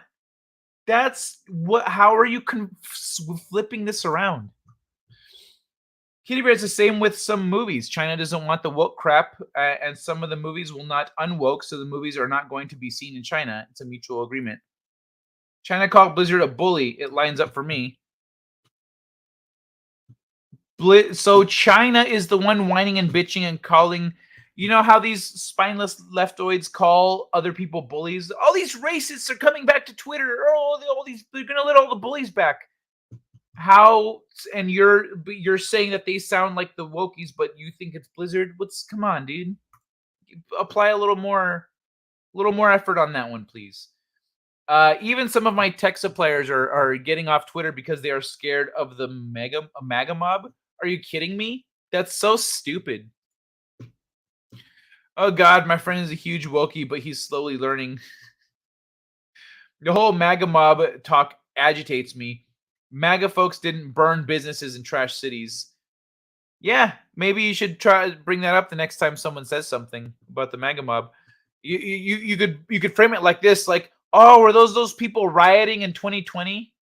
Were those the people rioting in the summer of 2020? Yeah, you're right. Those people are the worst. Those people are terrible. They burned, a lot of businesses and they attacked, innocent citizens, etc. You realize that what these MAGA people did? And then they might go, "Oh, that wasn't the MAGA people." I thought you But aren't you afraid? What are you afraid of then? You're not afraid of the people that are going to run around trashing cities and burning down small businesses? You're not. That's not what you're worried about? Did anyone actually see the Chinese guy whining? Yes. That's where it started. He posted on social media whining about it. He posted on LinkedIn. That's what the article started talking about, how he, the Chinese negotiator for NetEase, went to LinkedIn to express his agitation with Blizzard. It was the woke people at Twitter were the ones banning people from Twitter once they lost their protection and they started fleeing. What I am saying is Blizzard lost some of their protection in China. That doesn't make sense. I get what you're saying. I'm telling you there's no logic to it. Because what happened, let's say, for them to lose protection in China? Are there any hints? Are you looking at any actual event and saying, you see this? This was followed by this. That's what makes me think Blizzard lost some protection in China. No, you're not. All you're saying is, oh, Blizzard woke, blah, blah, blah. Like, everyone talks about Blizzard, like, surface level without looking into it, without digging into it. So there's nothing to point to that being a reality or even a possibility. And also, if you look at like the where fans are at in China, doesn't line up either. Unless you can point to something that happened that makes you think that, you're imagining it. Literally making it up. And then judging the situation based on a thing that you made up in your head. And you started running. Yeah, see? Like I said, doesn't make sense. Can you point to anything? Because if you can't, you're making shit up. So 3D printing snapping parts. One of the great things about plastic is that it can be relatively flexible. I'm going to skip past the fluff. The final suggestion covered in detail in the second video below is to change the material you use. Okay, in the first video you can see below, he covers those parameters that can help. The first, length snap elements. Secondly, the undercut size can be reduced. You can also try making it snap as thin as possible. Okay, so this is just a guide to making snapping parts with a 3D printer, so a lot of people, let's say if you want to start up if you want to buy things like this, it's going to be way more expensive than just buying a 3D printer and some plastic and printing a bunch of them. You could even make a business selling these things, but they need to not break. You know what I mean? So when I update I don't know if anyone out there is into 3D printing, but I'm going to update the description. You're going to be able to check this stuff out on your own. State-sponsored hackers in China compromise certificate authority. As you said, Blizzard games need to be edited for China. How do you edit a game with a woke story through the whole game? You would need to redo the whole game. I think China said we are not. Okay. Why, bro? Why do you think that? Where is it coming from? You can't point to anything and say, I think so because of that. I have asked you to do that. You're not doing it. Because you can't. You think because you're imagining this in your head. Especially since we know, because the Chinese guy said himself with his own thumbs on social media, the Chinese guy said that Blizzard is walking away. So why are you imagining this fantasy world in your head where China's walking away? When the Chinese guy said that's not the case. You're making shit up. I'm going to start ignoring your comments because you're not putting any thought into what you're saying here. Gonna edit the games anymore, and Blizzard was, we are not gonna make unwoke. Yeah, what you're saying doesn't make any sense. And I'm telling you how it doesn't make sense, and you're not applying any of that logic. You just keep repeating yourself. And I'm not gonna entertain shit that you're just imagining in your head. Unless you want to, if you want to actually talk about the logistics of the China Blizzard thing, we can. If you're just going to be making shit up, I'm going to ignore what you're saying. Kai, is the weight of tuning the game for China on China, or is it on Blizzard to do the work? It's on Blizzard. It's on the companies that produce the game to do the work.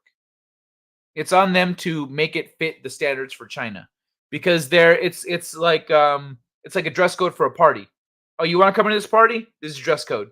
They're not going to pay for your shoes. You're like, I don't have shoes to go in there. Well, you need shoes. So it's on you. But once you're at the party, you can make money at the party. China has been loud and proud about their refusal to allow anything woke in media. That one Chinese guy may have whined about Blizzard leaving instead of changing things. That is a possibility, but that's also not the prerogative of China when they are operating with foreign entities.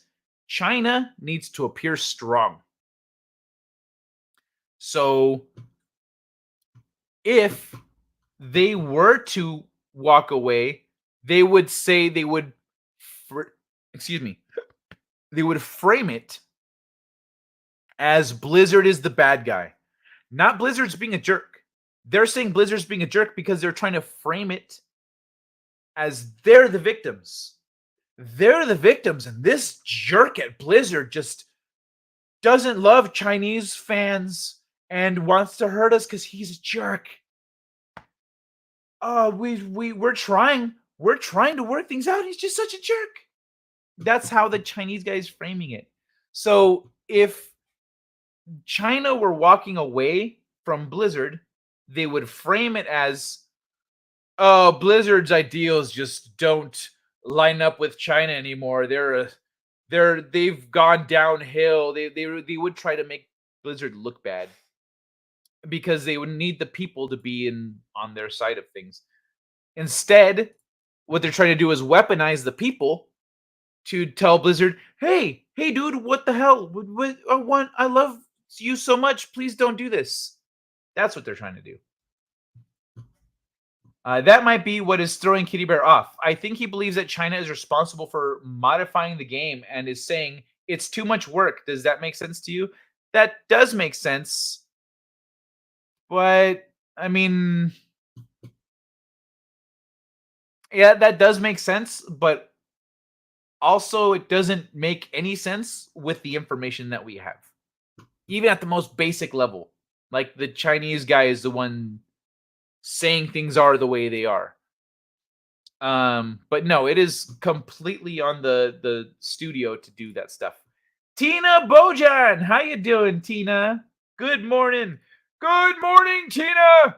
Hey, it's good to see you. Look, we're talking about video games and stuff, but also, I mean, I guess China's got hackers. I didn't even know they had internet. Oh, be a son of a gun. Woke is stupid. I don't care who it is. Yeah. Eve, I agree. Meow again. Welcome back, Moira. Kai, are there other articles or just that one? What do you mean just that one? Of the Blizzard China thing? That was the only one that I had on that, but there's not really, unless there's been some development since then. I don't know. I don't think there's any follow up. It's been agreed. It's been set. Their Blizzard is walking away. That's why he's out there bitching, because negotiations are over. It's not like they're in the middle of negotiations and like they're like, oh, things are dragging out between NetEase and Blizzard. The article is they're done. It's over. And so now that it's over and there's nothing else to be done with negotiations, now the guy from NetEase is trying to get the people to rally because he can't do shit. He's done. Like he has no more ability to negotiate to get what he wants out of Blizzard. He needs support from the people. So he's trying to that's why he's trying to frame it the way that he is. Fear strong when you are weak. Art of War by Jackie Chan. Fake it till you make it. Hong Kong Book of Kung Fu. So state-sponsored hackers in China compromise certificate authority. Nation-state hackers based in China recently infected a certificate authority and several government and defense agencies with a potent malware cocktail for burrowing inside a network and stealing sensitive information, researchers said on Tuesday. The successful compromise of the unnamed certificate authority is potentially serious because the entities are trusted by browsers and operating systems to certify the identities responsible for a particular server or app. In the event the hackers obtain control of the organization's infrastructure, they could use it to digitally sign their malware to make it more easily slip past endpoint protections. They might also be able to cryptographically impersonate trusted websites or interpret encrypted data. While the researchers who discovered the breach found no evidence the certificate infrastructure had been compromised, they said that this campaign was only the latest by a group they call Billbug, which has a documented history of noteworthy hacks dating back to at least 2009. The ability of this actor to compromise multiple victims at once indicates that this threat group remains a skilled and well-resourced operator that is capable of carrying out sustained and wide-ranging campaigns. It's just that semantic researchers wrote. Billbug also appears to be underrated by the possibility of having this activity attributed to it, with it reusing tools that have been linked to the group in the past. Symantec first documented Billbug in 2018. Company researchers tracked the group under the name Thrip. The group hacked multiple targets, including a satellite communications operator, a geospatial imaging and mapping company, 3 different telecom operators, and a defense contractor. Of particular concern was the hack on the satellite operator because the attackers seemed to be particularly interested in the operational side of the company, looking for and infecting computers running software that monitors and controls satellites. The researchers speculated that the hackers' motivation may have gone beyond spying to also include disruption. The researchers eventually traced the hacking activity to computers physically located in China. Besides Southeast Asia, targets were also located in the US. A little more than a year later, Symantec gathered new information that allowed researchers to determine that Thrip was effectively the same as a longer existing group known as Billbug or Lotus Blossom. In the 15 months since the first write-up, Billbug has successfully hacked 12 organizations in Hong Kong, Macau, Indonesia, Malaysia, the Philippines, and Vietnam. The victims included military targets, maritime communications, and media and education sectors. Billbug used a combination of legitimate software and custom malware to burrow into its victims' networks. Using legitimate software such as PowerShell, PS Exec, Mimikatz, and WinSCP, and LogMeIn allowed the hacking activities to blend in with normal operations in the compromised environments. The hackers also used a custom-built Kachamas, InfoStealer, and backdoors dubbed Hanotog and Sugaruks. The more recent campaign targeting Certificate Authority, the other organizations, Billbug was back with Hanotog and whatever, but it also used a host of new legitimate software. Today's post includes technical details, blah, blah, blah. Okay, so they're going after like functional level, like very integral functional stuff. Satellites, defense contractors, like these things could be massively disruptive. I just wonder if the Chinese guy really whined like a ninny, or if it was typical journalism slanting. The things that he said that they said he said were in quotes. They said he said quote this, and it was so the whiny shit that he was saying was in quotes. They weren't hyperbolizing. They weren't exaggerating. They were like, he said exactly this. So I don't think it's journalism slanting. Personally, I don't care for Blizzard. It's not that I buy their games. Okay, then. Well, you seem to have a pretty strong opinion, even if you don't buy their games. China has stuff hidden in chips and motherboards. Yeah, they have stuff hidden in firmware. It's freaking dumb to be like. Honestly, if you get something with technical stuff made in China, it's risky. It's a risk. Don't keep it plugged in. Egyptian archaeologists rewrite history. So we're going from the high-tech hacking to Egyptian archaeology. Rewrites history with the discovery of a tomb of a previously unknown queen. The New Kingdom tomb of Queen Neith, along with a cache of 300 coffins and 100 mummies, was unearthed at the ancient necropolis of Saqqara at Giza. Damn, look at that shit. That's badass. He looks unamused. P.S. This guy's a jackass. Constantly covering up the real history of our species. The latest finds from a team of archaeologists working at the ancient necropolis of Saqqara at Giza include the tomb of a previously unknown Egyptian queen, as well as a new trove of stuff. The discoveries were made not far from King Tut's tomb, which we were talking about recently, how they discovered King Tut's tomb, and then they discovered a bunch of new stuff. This is the new stuff they discovered. And follow the recent unearthing of objects relating to the pharaoh Teti and the sarcophagus of King Ramses, its treasure. Earlier this year, the Egyptian authorities also announced that a tomb of royal dignitary has been found at the site. The latest cache of mummies likely contains the remains of Tut's generals and advisors. Even more intriguing is a pyramid that experts now believe was dedicated to an ancient queen who is being identified for the first time. We have since discovered that her name was Neith. We are the Knights of Neith.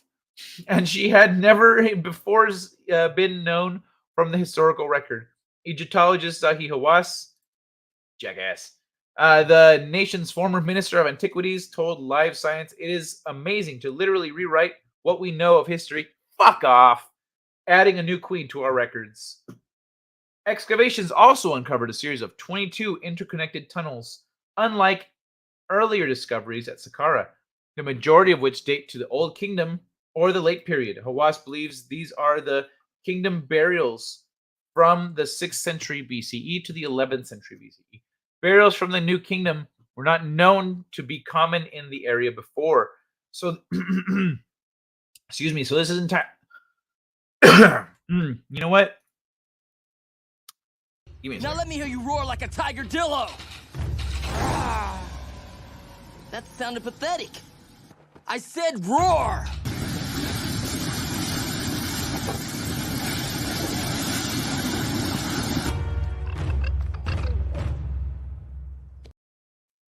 Yeah. All right. Much better. I had to get some water. Burials for the New Kingdom were not known to be common in the area before, so this is entirely unique to the site. The coffins have individual faces, each one unique, distinguishing between men and women, and are decorated with scenes from the Book of the Dead. Each coffin also has the name of the deceased and often shows the 4 sons of Horus, who protected the organs of the deceased. The dig at Saqqara has been underway since 2020, yielding a wealth of new finds. The most recent include a mummy of a woman with a solid gold mask, gaming pieces for the ancient game of Senet, a massive limestone sarcophagus, and a soldier buried with a metal axe in his hand. The nation plans to display some of these artifacts at the forthcoming Grand Egyptian Museum, slated to finally open next year in Giza.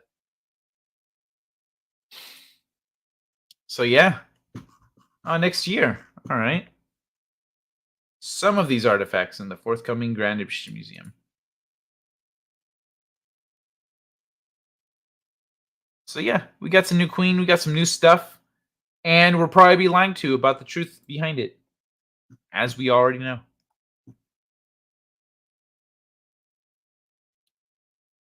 Flawed translation. Israeli designed Intel CPU run Minix OS on the CPU. Intelligence inside. Israeli designed the Intel CPU run Minix OS on the CPU. Intelligence inside. Oh yeah, I didn't know about that. That's what's it called? I guess stay away from Intel. I do not trust that. I do not trust the media. They use fake quotes. Yeah, but they were quoting a public LinkedIn post that everyone can see. So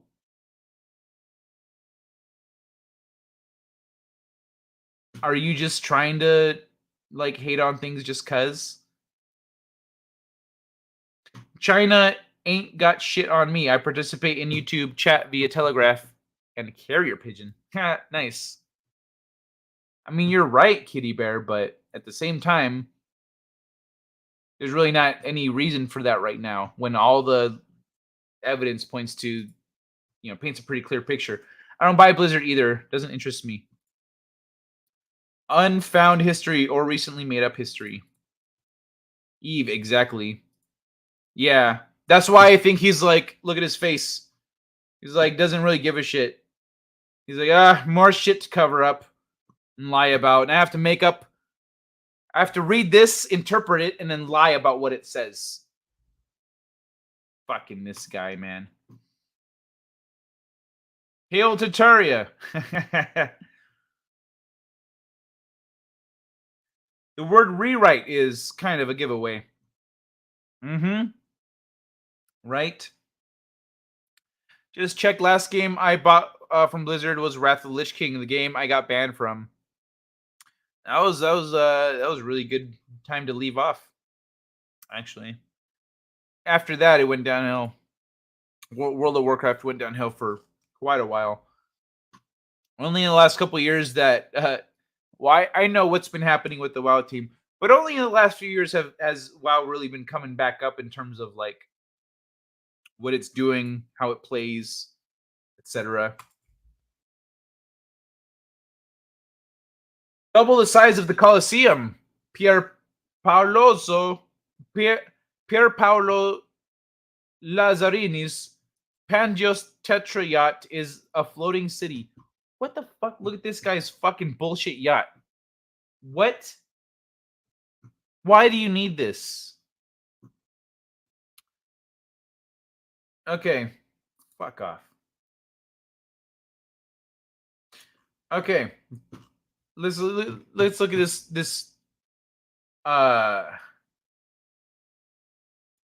what's the word? Not slothful. It's opulent.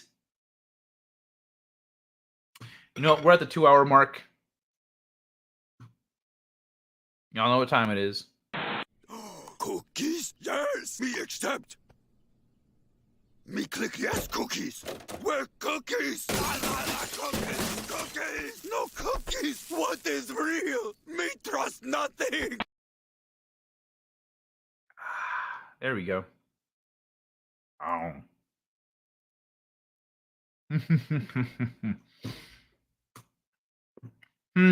Sleazy mistress. You have to be married to have mistresses, yes? I think so. Where's... What? Oh. At this point, I do not think it really matters what we do or don't do. All the governments and corporations are in bed together, like a bunch of sleazy mistresses. I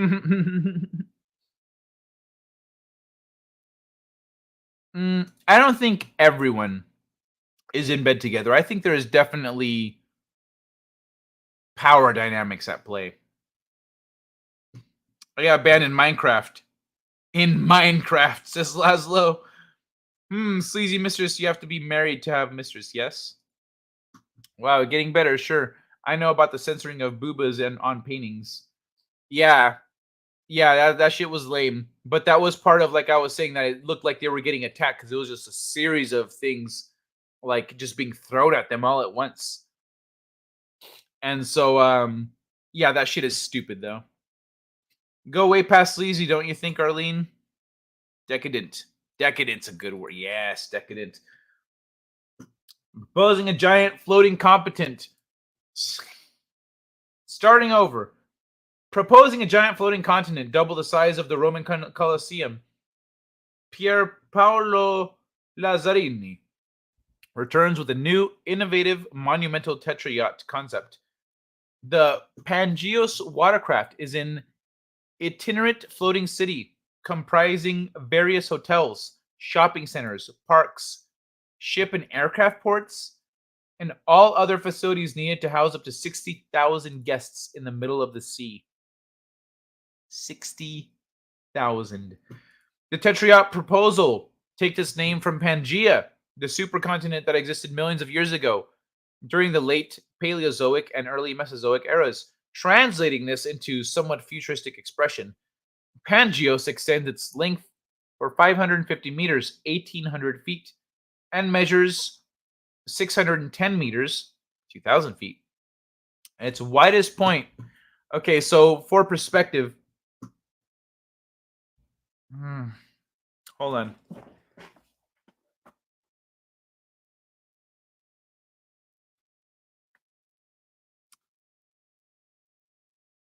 Well, 11? Nope. Party time. Dragon Hunters, Gearhead.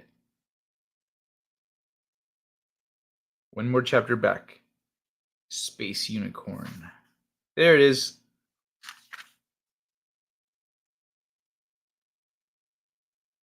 Let me see. Was it 500 something? The bow tapered to a point, and it had 4 armored thrusters on the stern with 2 wing-like extensions from the sides. At the tips of the wings were armored thrusters with massive railguns above and below them. Built for maneuverability, the ship had 2 pairs of concave forward-facing thrusters on its bow. There was a trio of vertically oriented thrusters. Natalie knew there was a matching one on the keel. Now visible from their vantage, the hull was no host. Oh wait, what? Before Natalie, it's the other paragraph. The one before it. She was splendored to behold. Awestruck, she took in the 8-story tall, 340 meter wide, 518 meter long wonder. 518 meters long. So the Oathbert in my book, Space Crime Domino, is less than 1/3 as long.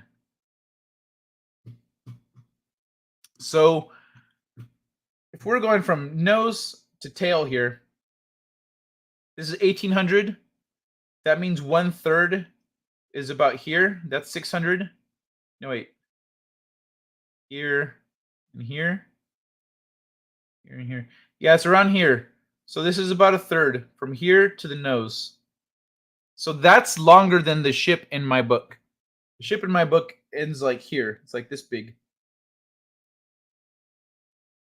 And it holds a fraction of the people. I mean, like, it's a medium-sized ship.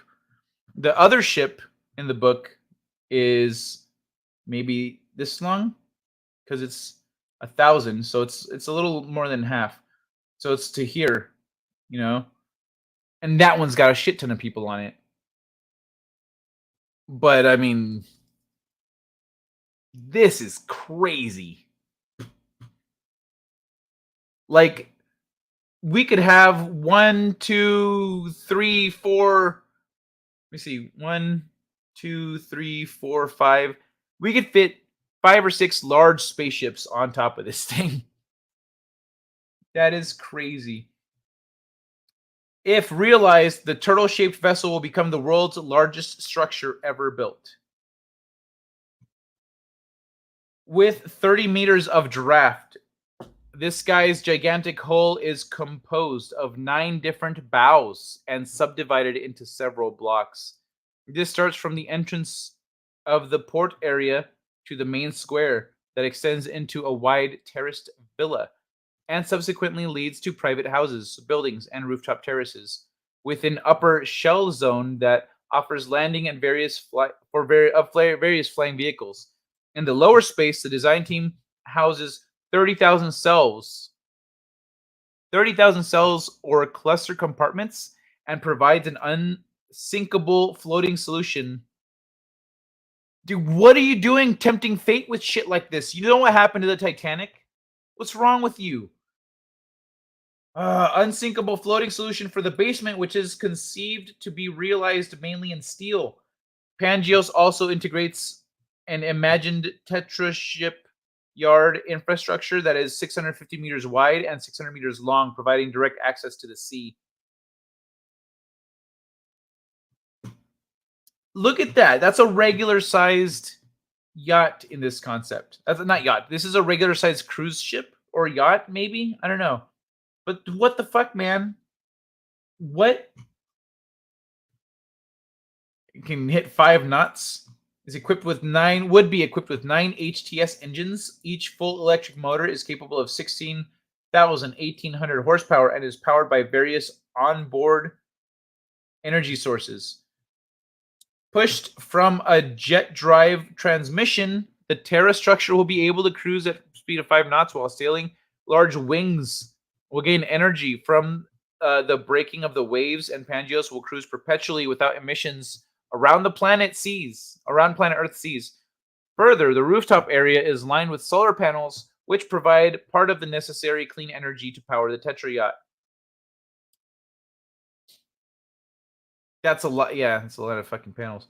While Pangeos is currently an unrealized concept, this guy hopes it will soon become something more than just a computer animation.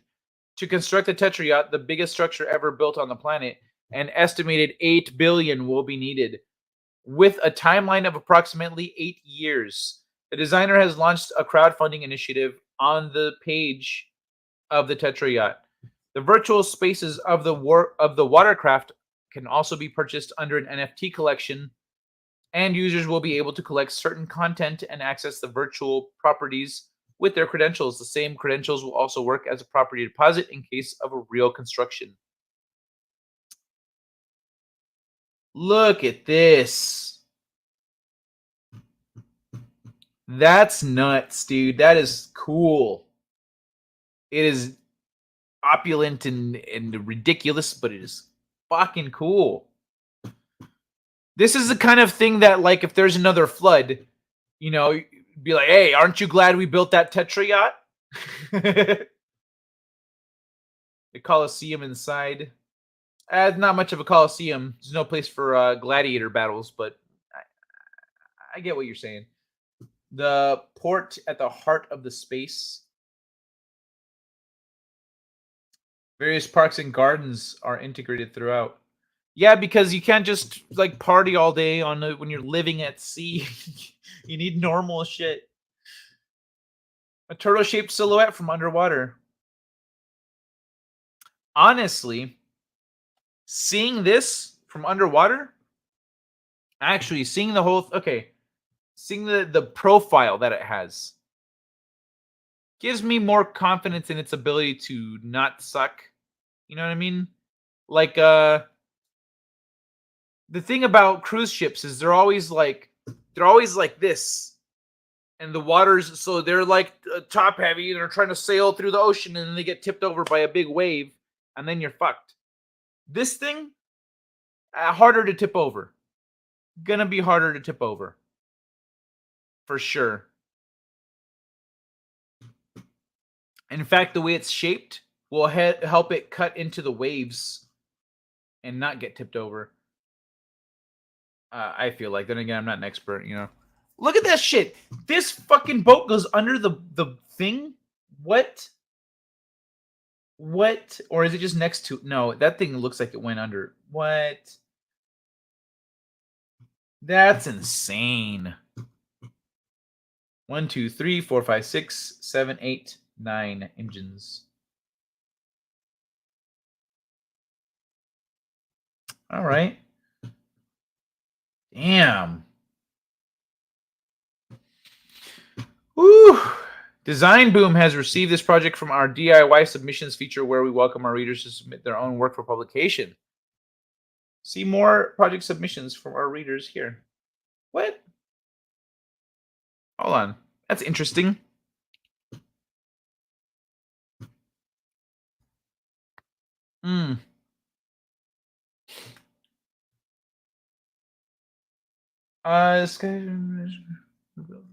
World Cup stadiums.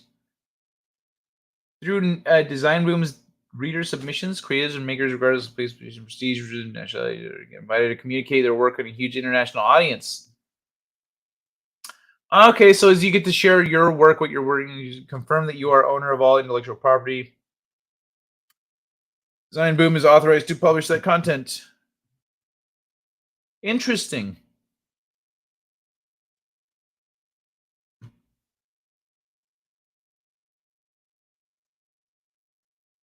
Oh, that's very cool. Wonder if I could. I'm gonna leave that open for myself because I wanna dig into that a little bit. I'm fascinated by that. Submit your own stuff. I wonder what, because I have something I'm working on, and I'm wondering if I could use that kind of a feature to help provide more for people than what I can do by myself. All right. Well, shit, y'all. I mean, I've got a couple more. I could probably knock out another article. I've got to check this out. This is one of them. Do you guys want to look at this? These abandoned multi-million-dollar supercar barn finds are simply unreal. What? Dude. Imagine finding a Bugatti Chiron per sport in a sorry state like this. What the fuck? Hold on, let me. There we go. Barn finds have always intrigued us enthusiasts. Each find has a story to tell, with some even unearthing hidden gems. You never know what you'll find. But have you ever imagined what a bar finds might look like in the future? Abandoned cars of today are old school with air-cooled Porsche 911s, 70s Ford Mustangs, Chevy Camaros, Chevelles, and the like. But what could the future of barn finds possibly have in store for enthusiasts? Young Italian with more than 120,000 followers on Instagram thought about the internet is home to several talented folks using 3D rendering skills. Oh, managed to visualize with extreme levels of precision. Oh, wow. So he's just rendering just to, like, what would this look like? Okay. Accuracy and attention to detail left us in awe. A quick glance at some of the pictures sheds light. Okay. Other details include owner negligence in the form of damage, albeit fictional, executed in a convincing and realistic way. Just a closer look. Okay, that's pretty wild. What? Why isn't this?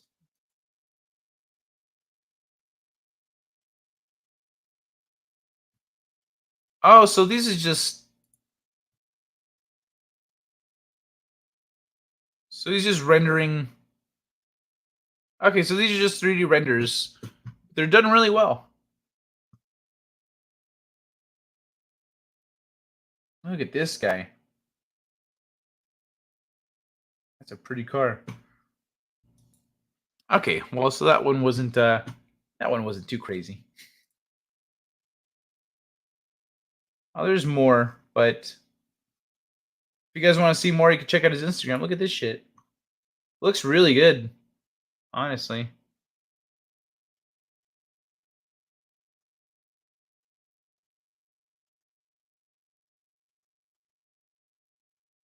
So yeah.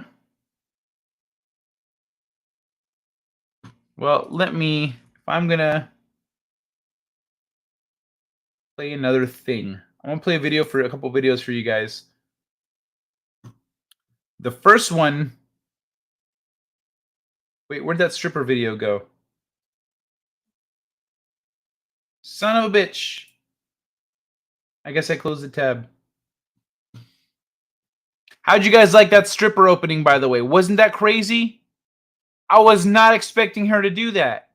And then she did the splits. That was nuts. That was nuts. All right, check this out. This freaking lion just runs up to these guys here, just starts nuzzling everybody. Look, he just wants love. He just wants pets. Everyone's petting the lion. The lion's literally crawling through a van full of people because he wants snuggles. Watch that shit again. Hell yeah. The driver knows what's up too. He stops. He's like, oh, this guy's back. He's like, hey, give me snuggles, humans. Yeah, snuggles. I love the pets. That's so freaking awesome. I feel like this is a thing I should have sent to Nina. Hey, but it's Friday. Nina had her stuff to show. I can show cute stuff too. I need to back up, apparently.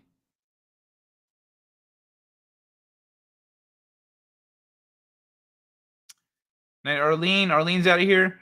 Gotta go, y'all. Have fun with your open-minded selves. All right, have a good night, Arlene.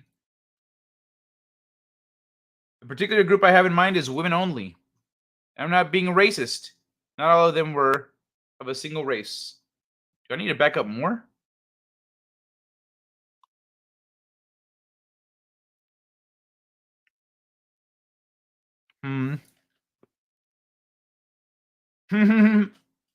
I think I prefer to think of them as open-minded rather than sleazy.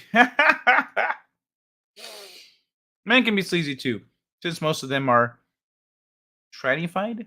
So don't be racist. Big tech companies, banks, and medical corporations are worldwide, sharing every bit of info as they see fit. Digital privacy is long gone. The particular group I have in mind is women only. Oh, that one felt good. Gotta go, y'all. Have fun with your open-minded selves. Have a good night, Arlene. You healed out well, Arlene. Have a good rest. Looks like a turd tie. Night-night, Arlene. You're great. Not very aerodynamic like water dynamic. Ooh, cruises at 5 knots. Not even 6 miles per hour. Here is conspiracy theory that you there is now galaxy. Hold on. Here is conspiracy theory for you. There's now a galaxy. We are inside huge flying orb on a big ball and are surrounded by the biggest monitor ever. Now, NFTs, the project is doomed. Well, they might also be trying to take advantage of people who have a lot of, imaginary money. Fun being on board in the rain. Yeah, I know, right? That's what I was thinking. Like, does that roof close? What if a big tidal wave comes in and hits and not tidal wave, but like a big wave, those epic waves that hit in the ocean sometimes. Like, would it just flood out everything? Would it break all the windows there on that level? Like, would people would die? I don't. That thing doesn't look safe to ride out like a big storm. I mean, things like that. Like, if I was on the intersection in a big storm and I'm like the window breaks, I didn't know. Fuck that. I'm out of here. You know what I mean? That would be. I'd be pretty sure I'm about to die. Imagine trying to dodge a tsunami. That's the thing. You'd have to just sail into it. Actually, if you're out in the middle of the ocean, it wouldn't be that big. It gets bigger when it gets closer to land. When it gets closer to land, it starts to shoot up in size. 10 stories above the water, isn't it? I think so. Looks like it. How would it hold up against a super tsunami wave? Projects funded by crypto is to allow money laundering. True, but you're also getting all that internet money, you know? It's not funded by crypto. It's one of the ways that they're providing funding. If people want to, like, invest. Turtle coin. It would have to. It would have a James Bond type of submarine feature, of course. Oh, how does it not have a little? Yo, that place better have a little submarine. That turtle better have a little submarine on a hatch that opens on the bottom of the turtle. You just open the hatch, and it's like this big. It's, you know, like in that show from the '90s with the dolphin and the submarine lab and the dolphin that talked would come up. They would have the whole. You know what I'm talking about. It was supposed to be funded by FTX. Red Barchetta, Rush. Hi, Kai, lurking hugs. Hey, Stunt Brat, thanks for lurking. Good seeing you. Between Belgium and Germany, there is forest-filled thousands of American cars. Belgium and Germany, there's forest-filled. Really? Why? Imagine Jay Leno's barn, her garage. Yeah, I forgot Jay Leno has a shit ton of cars. I'm gonna show hello and more hugs. If I found a barn like that, I'd leave it looking like Dr. Lizardo escaping from the asylum. Hey. Oh, hell no. No wild animals for me. The Sentinel, would you sign a waiver to hang out with a lion like that? You could be wavering your very life.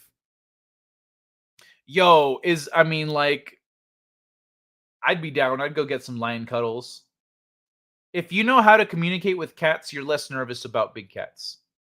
You go, oh, I understand how cats communicate. You can read them and go, oh, he wants me to go away. Oh, he wants some love, etc. Sentinel, right? Scary. DJ's cat? I need to make a correction. It's not Germany, but Luxembourg. Oh, okay. Yeah, but why? Blink, blink, blink. Oh, yeah, I'm good. Happy music plays. Captain Infinity, how you doing, man? Thanks for the popcorn. Let me know you're having fun. Sequest. Was that what it was called? Yeah, Sequest. See if you can find it. Thank you, One Man Show. See if you can find Chatillon Car Graveyard.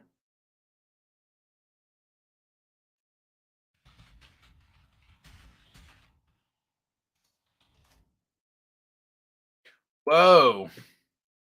Yeah, let's look at that in a minute. I'm going to show you guys a video real quick. You trying to be humorous, censored?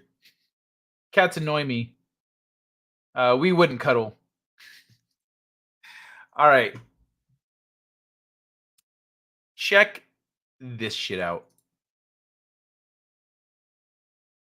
Angel was watching. That's what the priest who was behind the wheel of this white car is saying about the heart-stopping moment an SUV flew right over him. Les Trent has more on this leap of faith.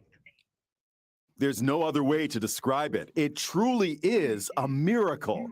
A heart-stopping moment as an SUV goes airborne, flying over a car driven by, you won't believe it, a priest on his way to church. I do believe it's a miracle.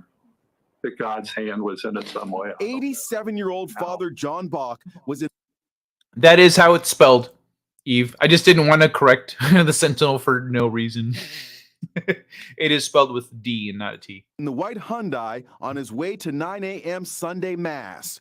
The driver of the SUV is said to have experienced a seizure and lost control. All of a sudden, I sensed something go by me, but I didn't really see it. He had no idea what had happened and went on to deliver Mass at St. Andrew's Catholic Church in Milford, Ohio. Our Father, who art in heaven. It wasn't until after church, when he joined some friends for breakfast, that a police officer who had responded to the scene showed him the surveillance video.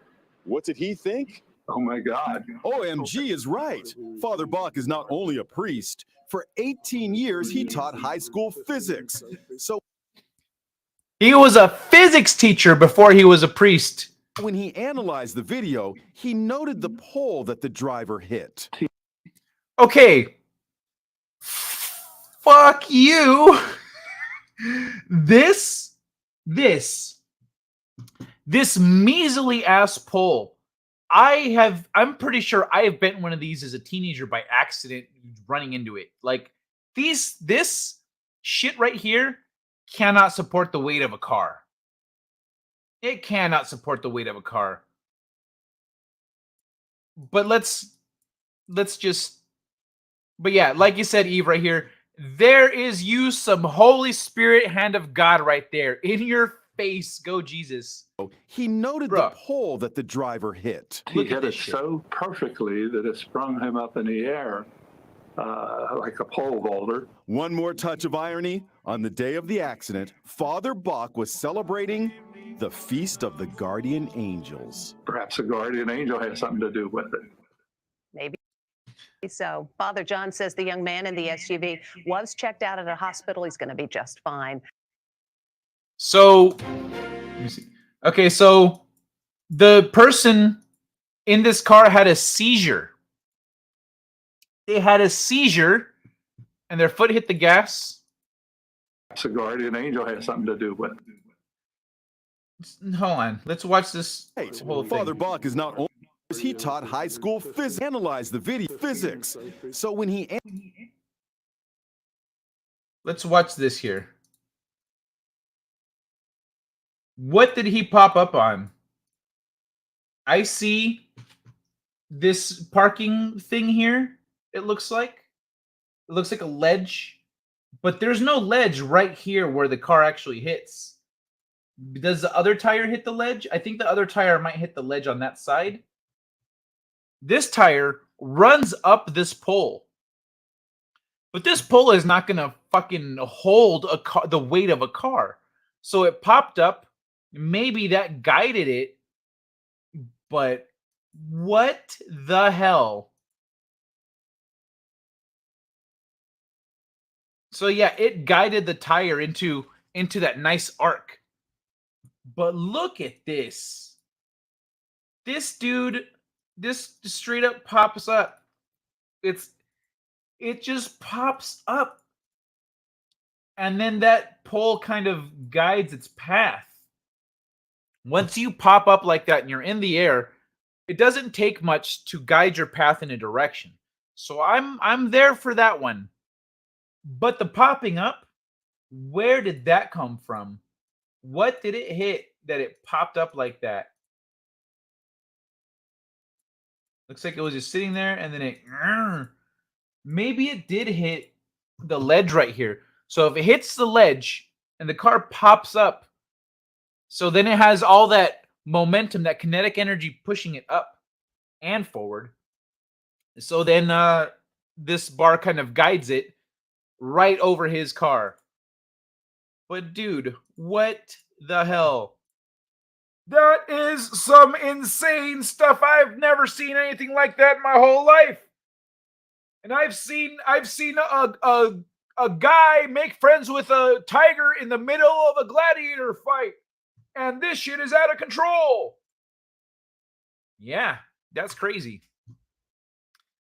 Oh my God. Looks like a curb. Yeah, there is a curb there, but there's also it looks like there's a gap. But yeah, that shit popped up so perfectly. The whole pole. Now, was the driver of the SUV a practicing Satanist? Father's in the white car, I think. Yes. Wait, what? Is there a question asked back here? Wow. His standard of a miracle is remarkably low. Bro, that should not have happened. This shit is highly unlikely. That pole cannot hold the weight of an adult human, much less a 2-ton or a 3-ton car, because this is an SUV. There's some Holy Spirit. Let me see. Sentinel agreed. It's an after effect from World War II. The cars got left behind because Americans went to a garage to have their American cars fixed, but there were no parts. So to get the parts... Oh, so to get spare parts, cars got imported. Oh, after the Americans left, the cars and cars for parts were left there. Oh, that's nuts. There are 2 poles. Man, that is insane. Yeah, there are 2 poles, but they're not like... They're both shitty poles.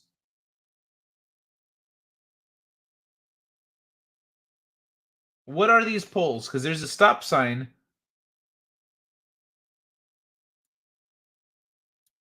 Oh, you're right. It's not the stop sign pole. It's some other pole. It's, what is that? It's just a wooden beam sticking out of the ground or some shit. No, it looks like a metal pole just jutting out of the ground. For what? And it's not even in the cement. Because you can see where the cement ends right here. And you can see where the cement ends.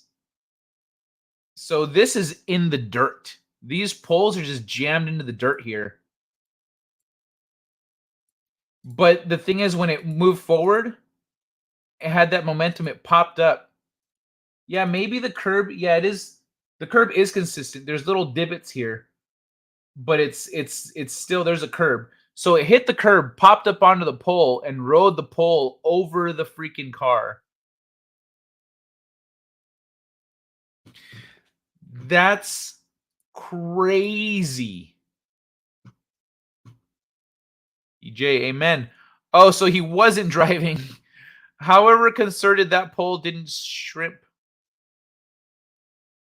Father's in the white car. Yeah.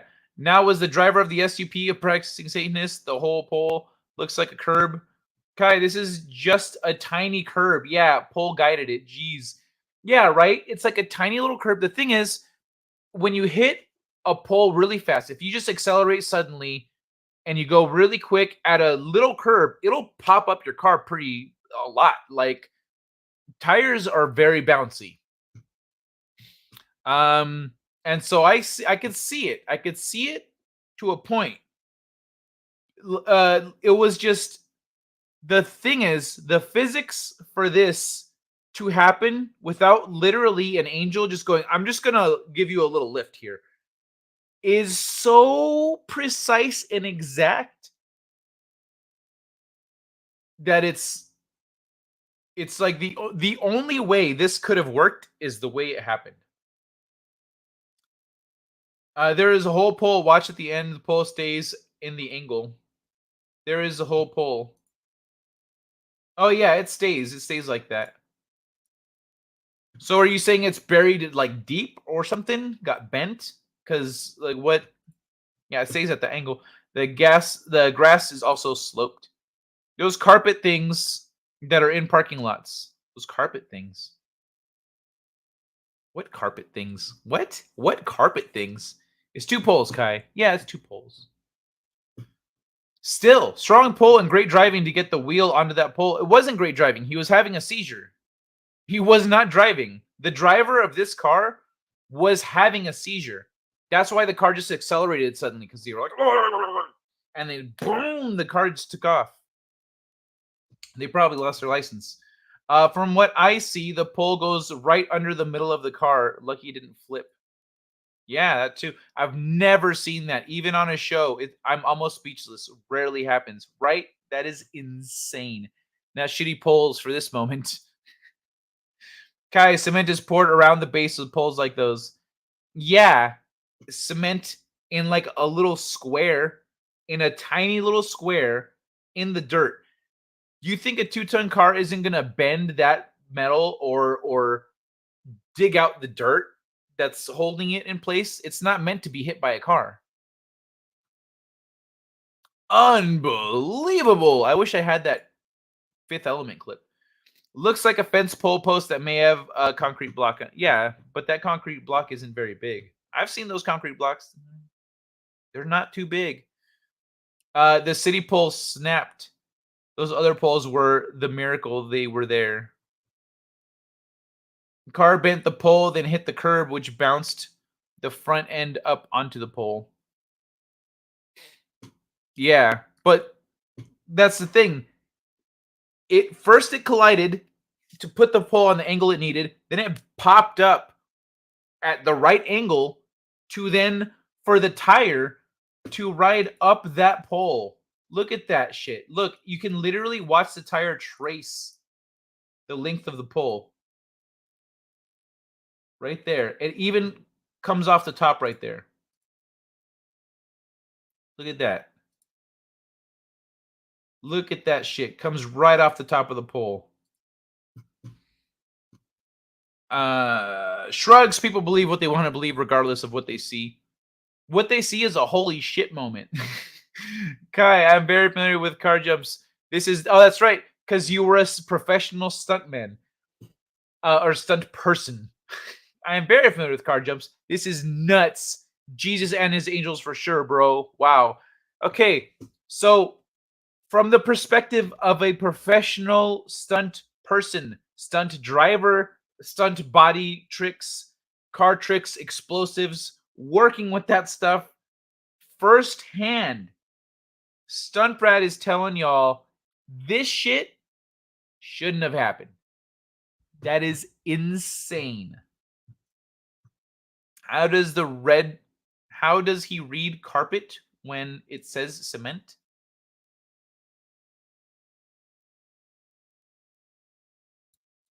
Did I read carpet when it said cement? Those cement things. I don't know. My bad. So that's two miracles. Kai needs some reading glasses. If I'm reading through things quick, I might misread words. I think he's trying to read too quickly. Fucking one-man show, nailing it. Little squara? Hardly. More like a plug 2 feet deep. Little square? Hardly. More like a plug 2 feet deep. Okay. 2 feet deep gives it some stability. That gives it some stability. Because I guess I haven't seen them in the dirt. I've seen the cement blocks they pour around it in other cement things. So it wasn't that. So okay, that makes more sense. Those poles are anything like here. The concrete blocks will be more than you can carry. All right. Then that must have been a thick ass pole. How, like, what was that pole for? Was it for a fence? Maybe a fence pole could have held it. There was two next to each other though, which is uncommon. And there's no fence. There's no fence. So how is the seizure person? They're fine. Didn't you catch at the end here?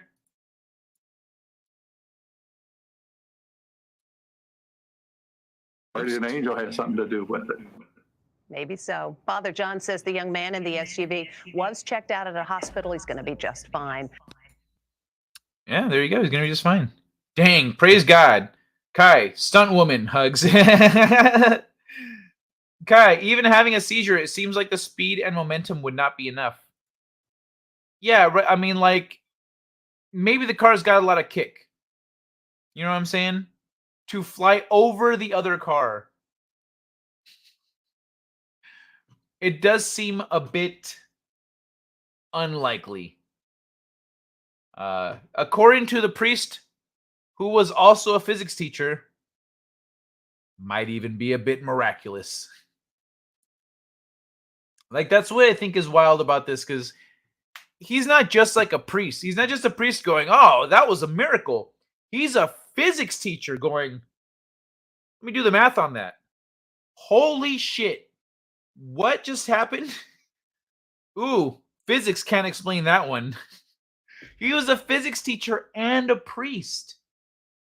He's not just some schmuck that's like, well, Jesus provides. No, dog. He's like, Jesus provides us with physics. And this is what the physics say. That was a miracle. Mario Carditis strikes again. Mario Carditis? It's the Nintendemic. Oh my God. It's me, a Mario Carditis. Oh, Jesus. It looks like it are two fence poles for a chain link fence. Yeah, right? It looks like that. But they're two fence poles right next to each other, and there's no fence. And they're the only two poles. Look. They are the only two poles here. along this, we see other stuff over here around the parking lot, but like this over there, over there, over there. This one's holding a box of some sort. I don't know what that is. This one has got a sign. It looks like a dog walking little box on it. This one's a sign. This is a power pole. There are no fence posts on this whole stretch. No fence posts except those two. It's like, imagine being in a spaceship. This is I'm pulling this from Magic the Gathering for anyone that might recognize the reference. Imagine being in a spaceship and you boom come out of a portal and you see a planet and you're gonna crash land on the planet and you're like, okay, there's like a nice big open area. Let's land in that big open empty field. And in that big open empty field, there's one tree in the whole field. And in your fucking spaceship, you hit the one tree for miles and miles, hundreds of miles. There's one fucking tree. That's what that is. That's what's happening here. There are no fence posts. I agree with you. It does look like two chain links fence posts. Where are their friends? Even if they took down the fence, did they take down all the other poles except those two that are next to each other? Or did they want to put in a fence, but they could only afford two posts and they're just putting them in one at a time? Why is that there? I'm trying to figure out like a logical reason why there's two random fence posts in the middle of this expanse here. Straight up miracle from a professional. I'm stunned. Says One Man Show. I would not call that a miracle. The physics teacher would, and the stunt person would, apparently, but not you. He was a physics teacher. Doesn't mean he was a good physics teacher. That's fair, but I mean, generally, yeah, physics teachers all have a certain level of competence or else they can't teach physics. They wouldn't even be able to get the credentials. There are more of those polls against the campaign sign. The campaign sign. No, there are not. Can we zoom in? No, we can't. So on the other side here, we can see the campaign sign. There's no pole jutting up around this side. Over here, there is a pole. It looks like a street sign because it's higher up, and it has this little rectangular thing at a slight angle over here at the top. So that means it's facing this. People coming from this direction. The sign is facing that way. Slight angle. Down here, there's a pole, but it's at waist level. And this is in the grass, in between here and there. This pole right here in the middle of it is in the grass. There's distance here. There's like a driveway or something right here in the middle where people can come up. It looks like. Actually, let me rewind it because then maybe we'll get a better view of it. Yeah, see, there we go. This is like a little parking lot right here. People come in over here. And there's stuff. There are posts around the sign, and I said actually that there are posts around the parking lot, but each one has a different purpose. On the day, this one looks like it's got a little box attached to it, like it's a dog walking post. And it's right here next to the sidewalk, so it makes sense. Of the accident, Father Bach was celebrating the feast. Perhaps guardian angel. The feast of the guardian angels. Perhaps a guardian angel has something to do with it. So yeah, but all the other posts are not exactly, they're not around the sign. They're scattered around. They're scattered around the area. They're not like in a consistent pattern that you would expect when you're going to build a fence. You know what I mean? Must be a good priest. God loves him. As a follower of Jesus, I am not surprised. It's like when I got hit on the bicycle from my left side and flipped over the full length of a car. Bicycle destroyed and I was unharmed. I still do not understand how I didn't break my left leg. Yeah, when you encounter a situation where you go, wait, how did I not just break in half? How did this not happen? And the answer to that is, oh, something magically slipped right exactly where it needed to be for that not to happen. That's when people go, oh, that was a miracle, because literally saved by what's it called? Deus Ex Machina. That's Deus Ex Machina right there. That's why people call it a miracle. It's physics. Okay, Kai, you can let go of the partial of this particular bone. they took offense to it. That was a good one, Eve. Kitty, yes, you do. Deep down, God totally protected you, bro. Hell yeah. There might have been a dog shit field with a fence. A dog shit field with a fence, and it got removed besides 2 poles. Yeah, that's what I'm saying. Like, why? Why would they remove all the other posts but leave those 2 there? It's not logical. Been hit by a car on my push bike.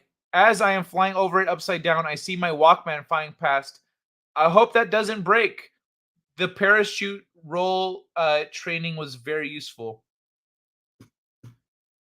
Are you going to leave us in suspense? Nope. Walkman was fine, but my wheel was bent. Made riding home a bit wobbly. But you had a soundtrack, didn't you? That's awesome, dude. That sounds like a killer story, man.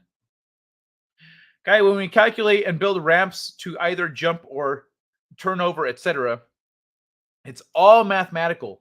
Everything is taken into consideration, including the weather. What are the odds?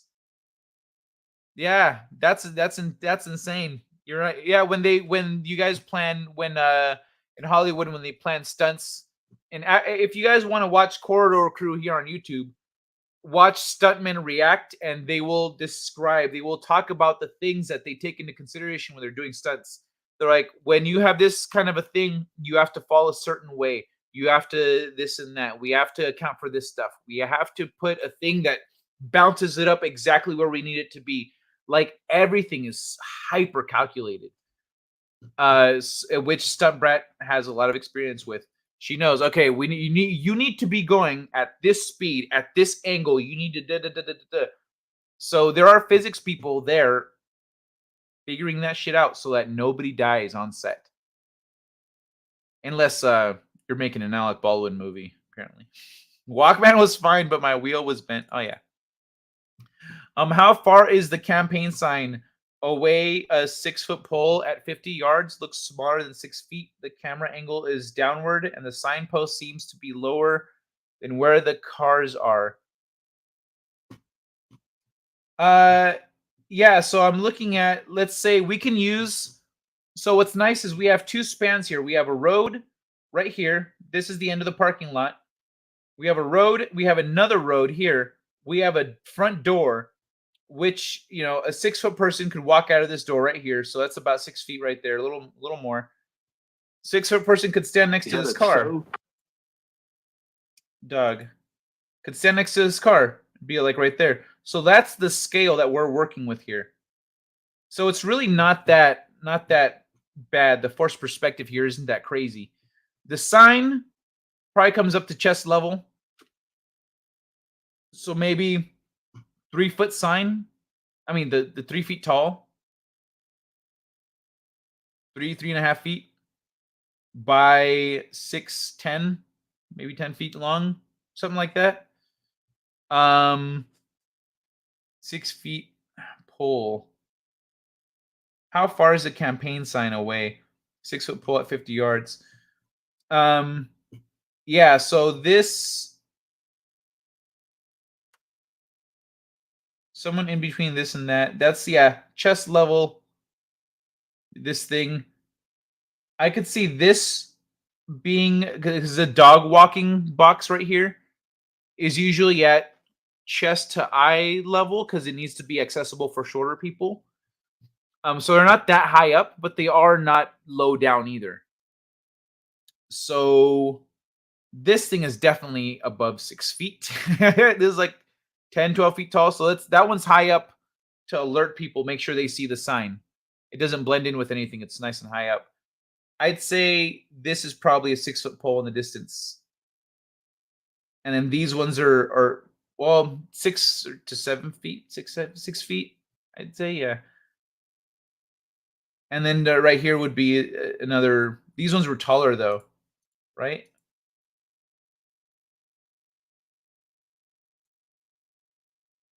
Buck is not only 18 years, so when he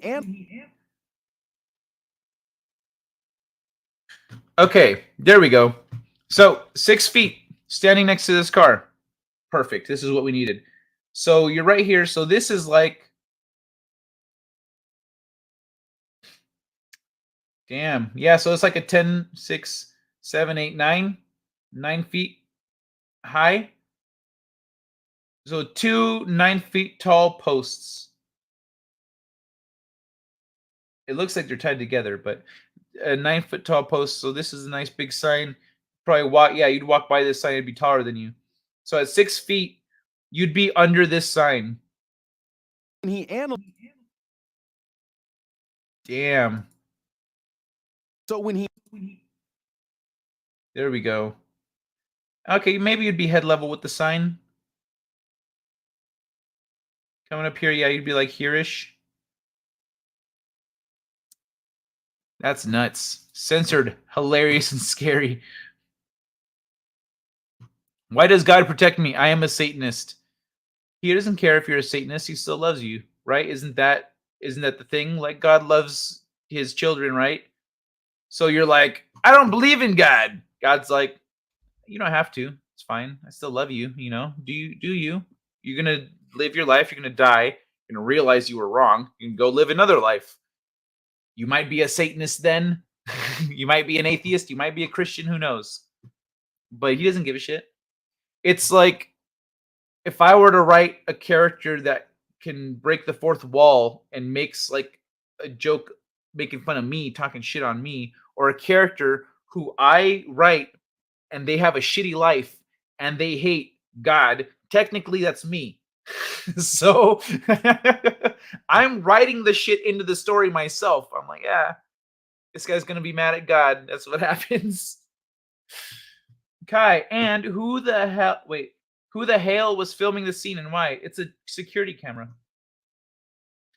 Kai, who's that stuntman show called again? What's that stuntman show called again? It's called Stuntman React. Stuntman React. It's a series of videos on the Corridor Crew channel. So Corridor is the main channel where they'll drop their shorts, their videos, stuff like that. But Corridor Crew is their channel that's all about their production. It's all about how they make things in 3D. It's all about how they do stunts, how they film things and put things together. So Corridor Crew, if you want to check out their Stuntman React, they also have an Animators React to animations and whatnot.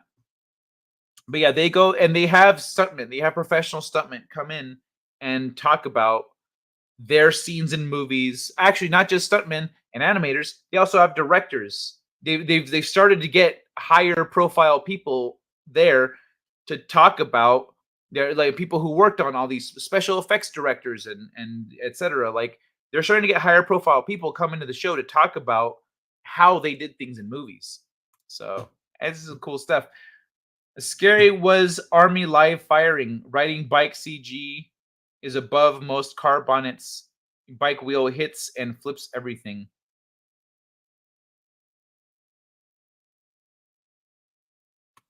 Okay.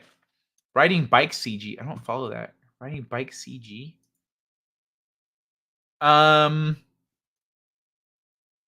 Kitty Bear, God loves you too. Else you wouldn't be hanging with us. That's true. That's a very good point. Yeah, technically, this is a group of we have a lot of very spiritual people around here, you know, and like, bro, you're a Satanist hanging out with a bunch of spiritual people.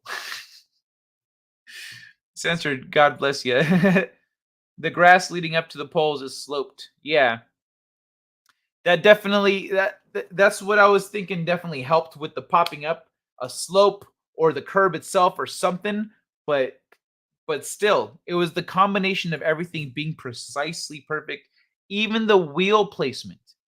even the wheel placement on that pole that lined up so perfectly, or else he would have smashed into that car. Young, fit, and well-trained helps. One man, good point.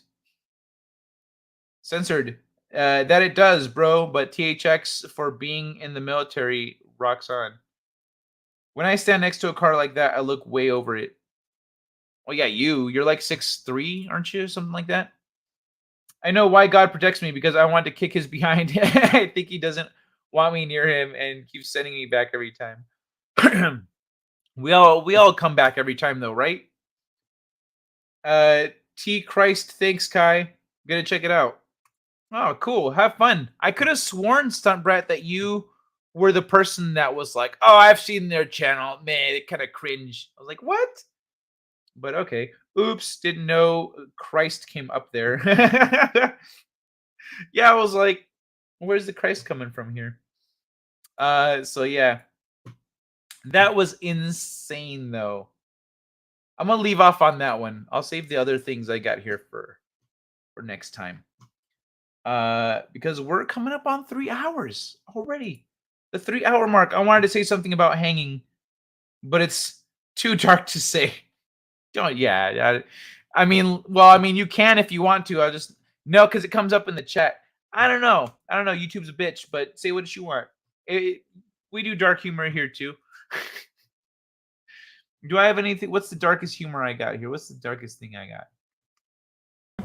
Guns don't kill anybody. They just don't. Look at this. This gun's been sitting here for how long and hasn't killed anything. It's not even scary. Uh-oh, it's black.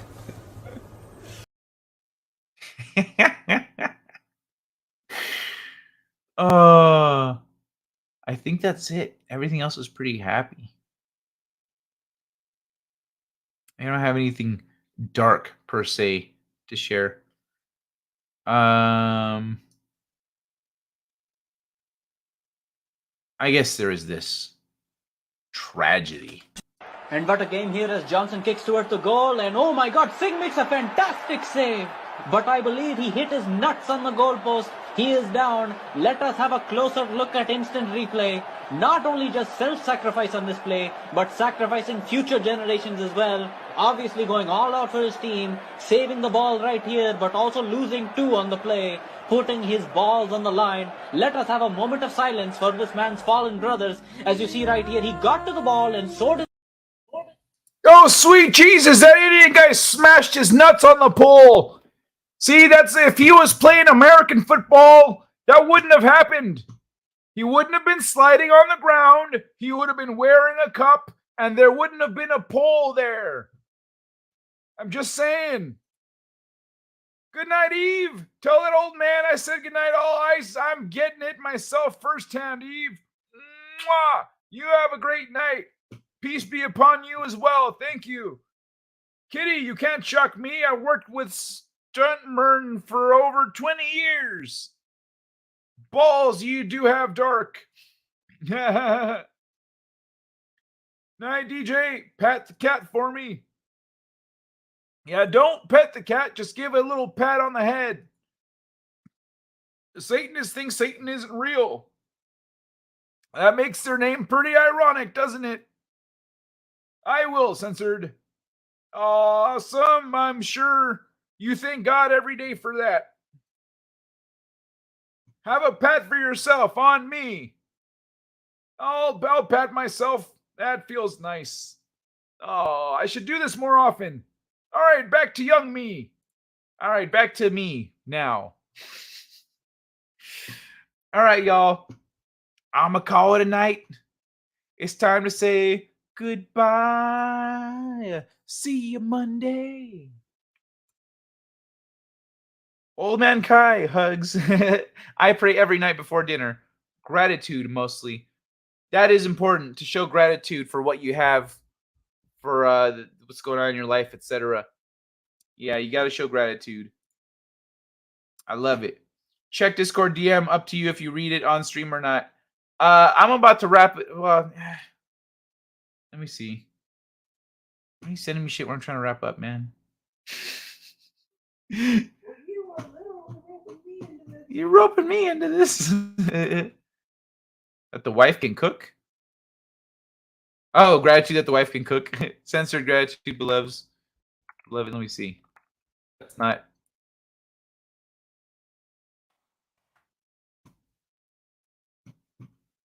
Let me see.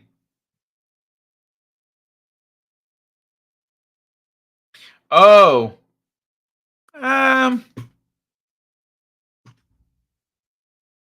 It's not really a joke, Kitty Bear. I mean, like, I see the humor in it, but that's not a joke. There's no punchline. So I'm going to read it for everyone. Kitty Bear says, hanging hurts really bad when you do it wrong. I know that firsthand. But that's, what's it called? Something you got in common with Michael J. Fox. Because he done almost got hanged on the set of Back to the Future 3. Hey, I'm trying not to F up YouTube for you. It's all good, man. It's all good. Once I write it, good call, by the way, sending it on Discord. That's a good thought. Don't forget the like button. Thank you, One Man Show. Thanks for the reminder, everyone. No joke, but it's dark. Yeah, it is dark. That's why I was like, that's not a joke. Where's the punchline? It's just a real thing that happened. All right, everybody. I'm going to call it a night. And, yeah, it's time to say goodbye. I'll see you Monday, ladies and gentlemen. And it'll be time to say hello then. Until Monday. Y'all have a beautiful weekend. And don't forget, you run into any nasty people out there, you gotta have some empathy. And you be sure to respond to nasty people appropriately. Maybe a little bit like... What the fuck? Are you fucking serious? What? You fucking cockfucker? What the fuck you think you're doing? I'm sneezing. Fucking filthy, dirty fucking cockfucker. Yeah, let those dirty, filthy cockfuckers know how you feel, all right? Have a good night, everybody. It's the drop that does it. Also, it's just strangling. Yeah, that's true. It's the broken neck that really... Otherwise, you're suffocating yourself. Dark would be more like the bad thing about hanging is that if you get it right, you never know it. That's a good one, One Man Show. Give them a hug. That will confuse them. That too. Now it's time to say goodbye to all our family. Mickey Mouse. A sneeze or a swift kick to the nads. All right. Yeah, good night, everybody. I can't wait to see you Monday. Have a great weekend. Hugs and kisses. And, yeah. Cheers, everybody. Second star to the right. And straight on till morning. Set a course. For home. I'm reading an ion storm on that trajectory, sir. Should I go around it? We can't be afraid of the wind, Ensign. Take us to Warp 4. It is the unknown that defines our existence. We are constantly searching, not just for answers to our questions, but for new questions. We are explorers. We explore our lives, day by day.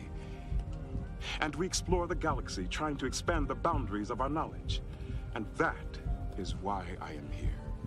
Not to conquer you with weapons or with ideas, but to coexist and learn. Let's see what's out there. Engage.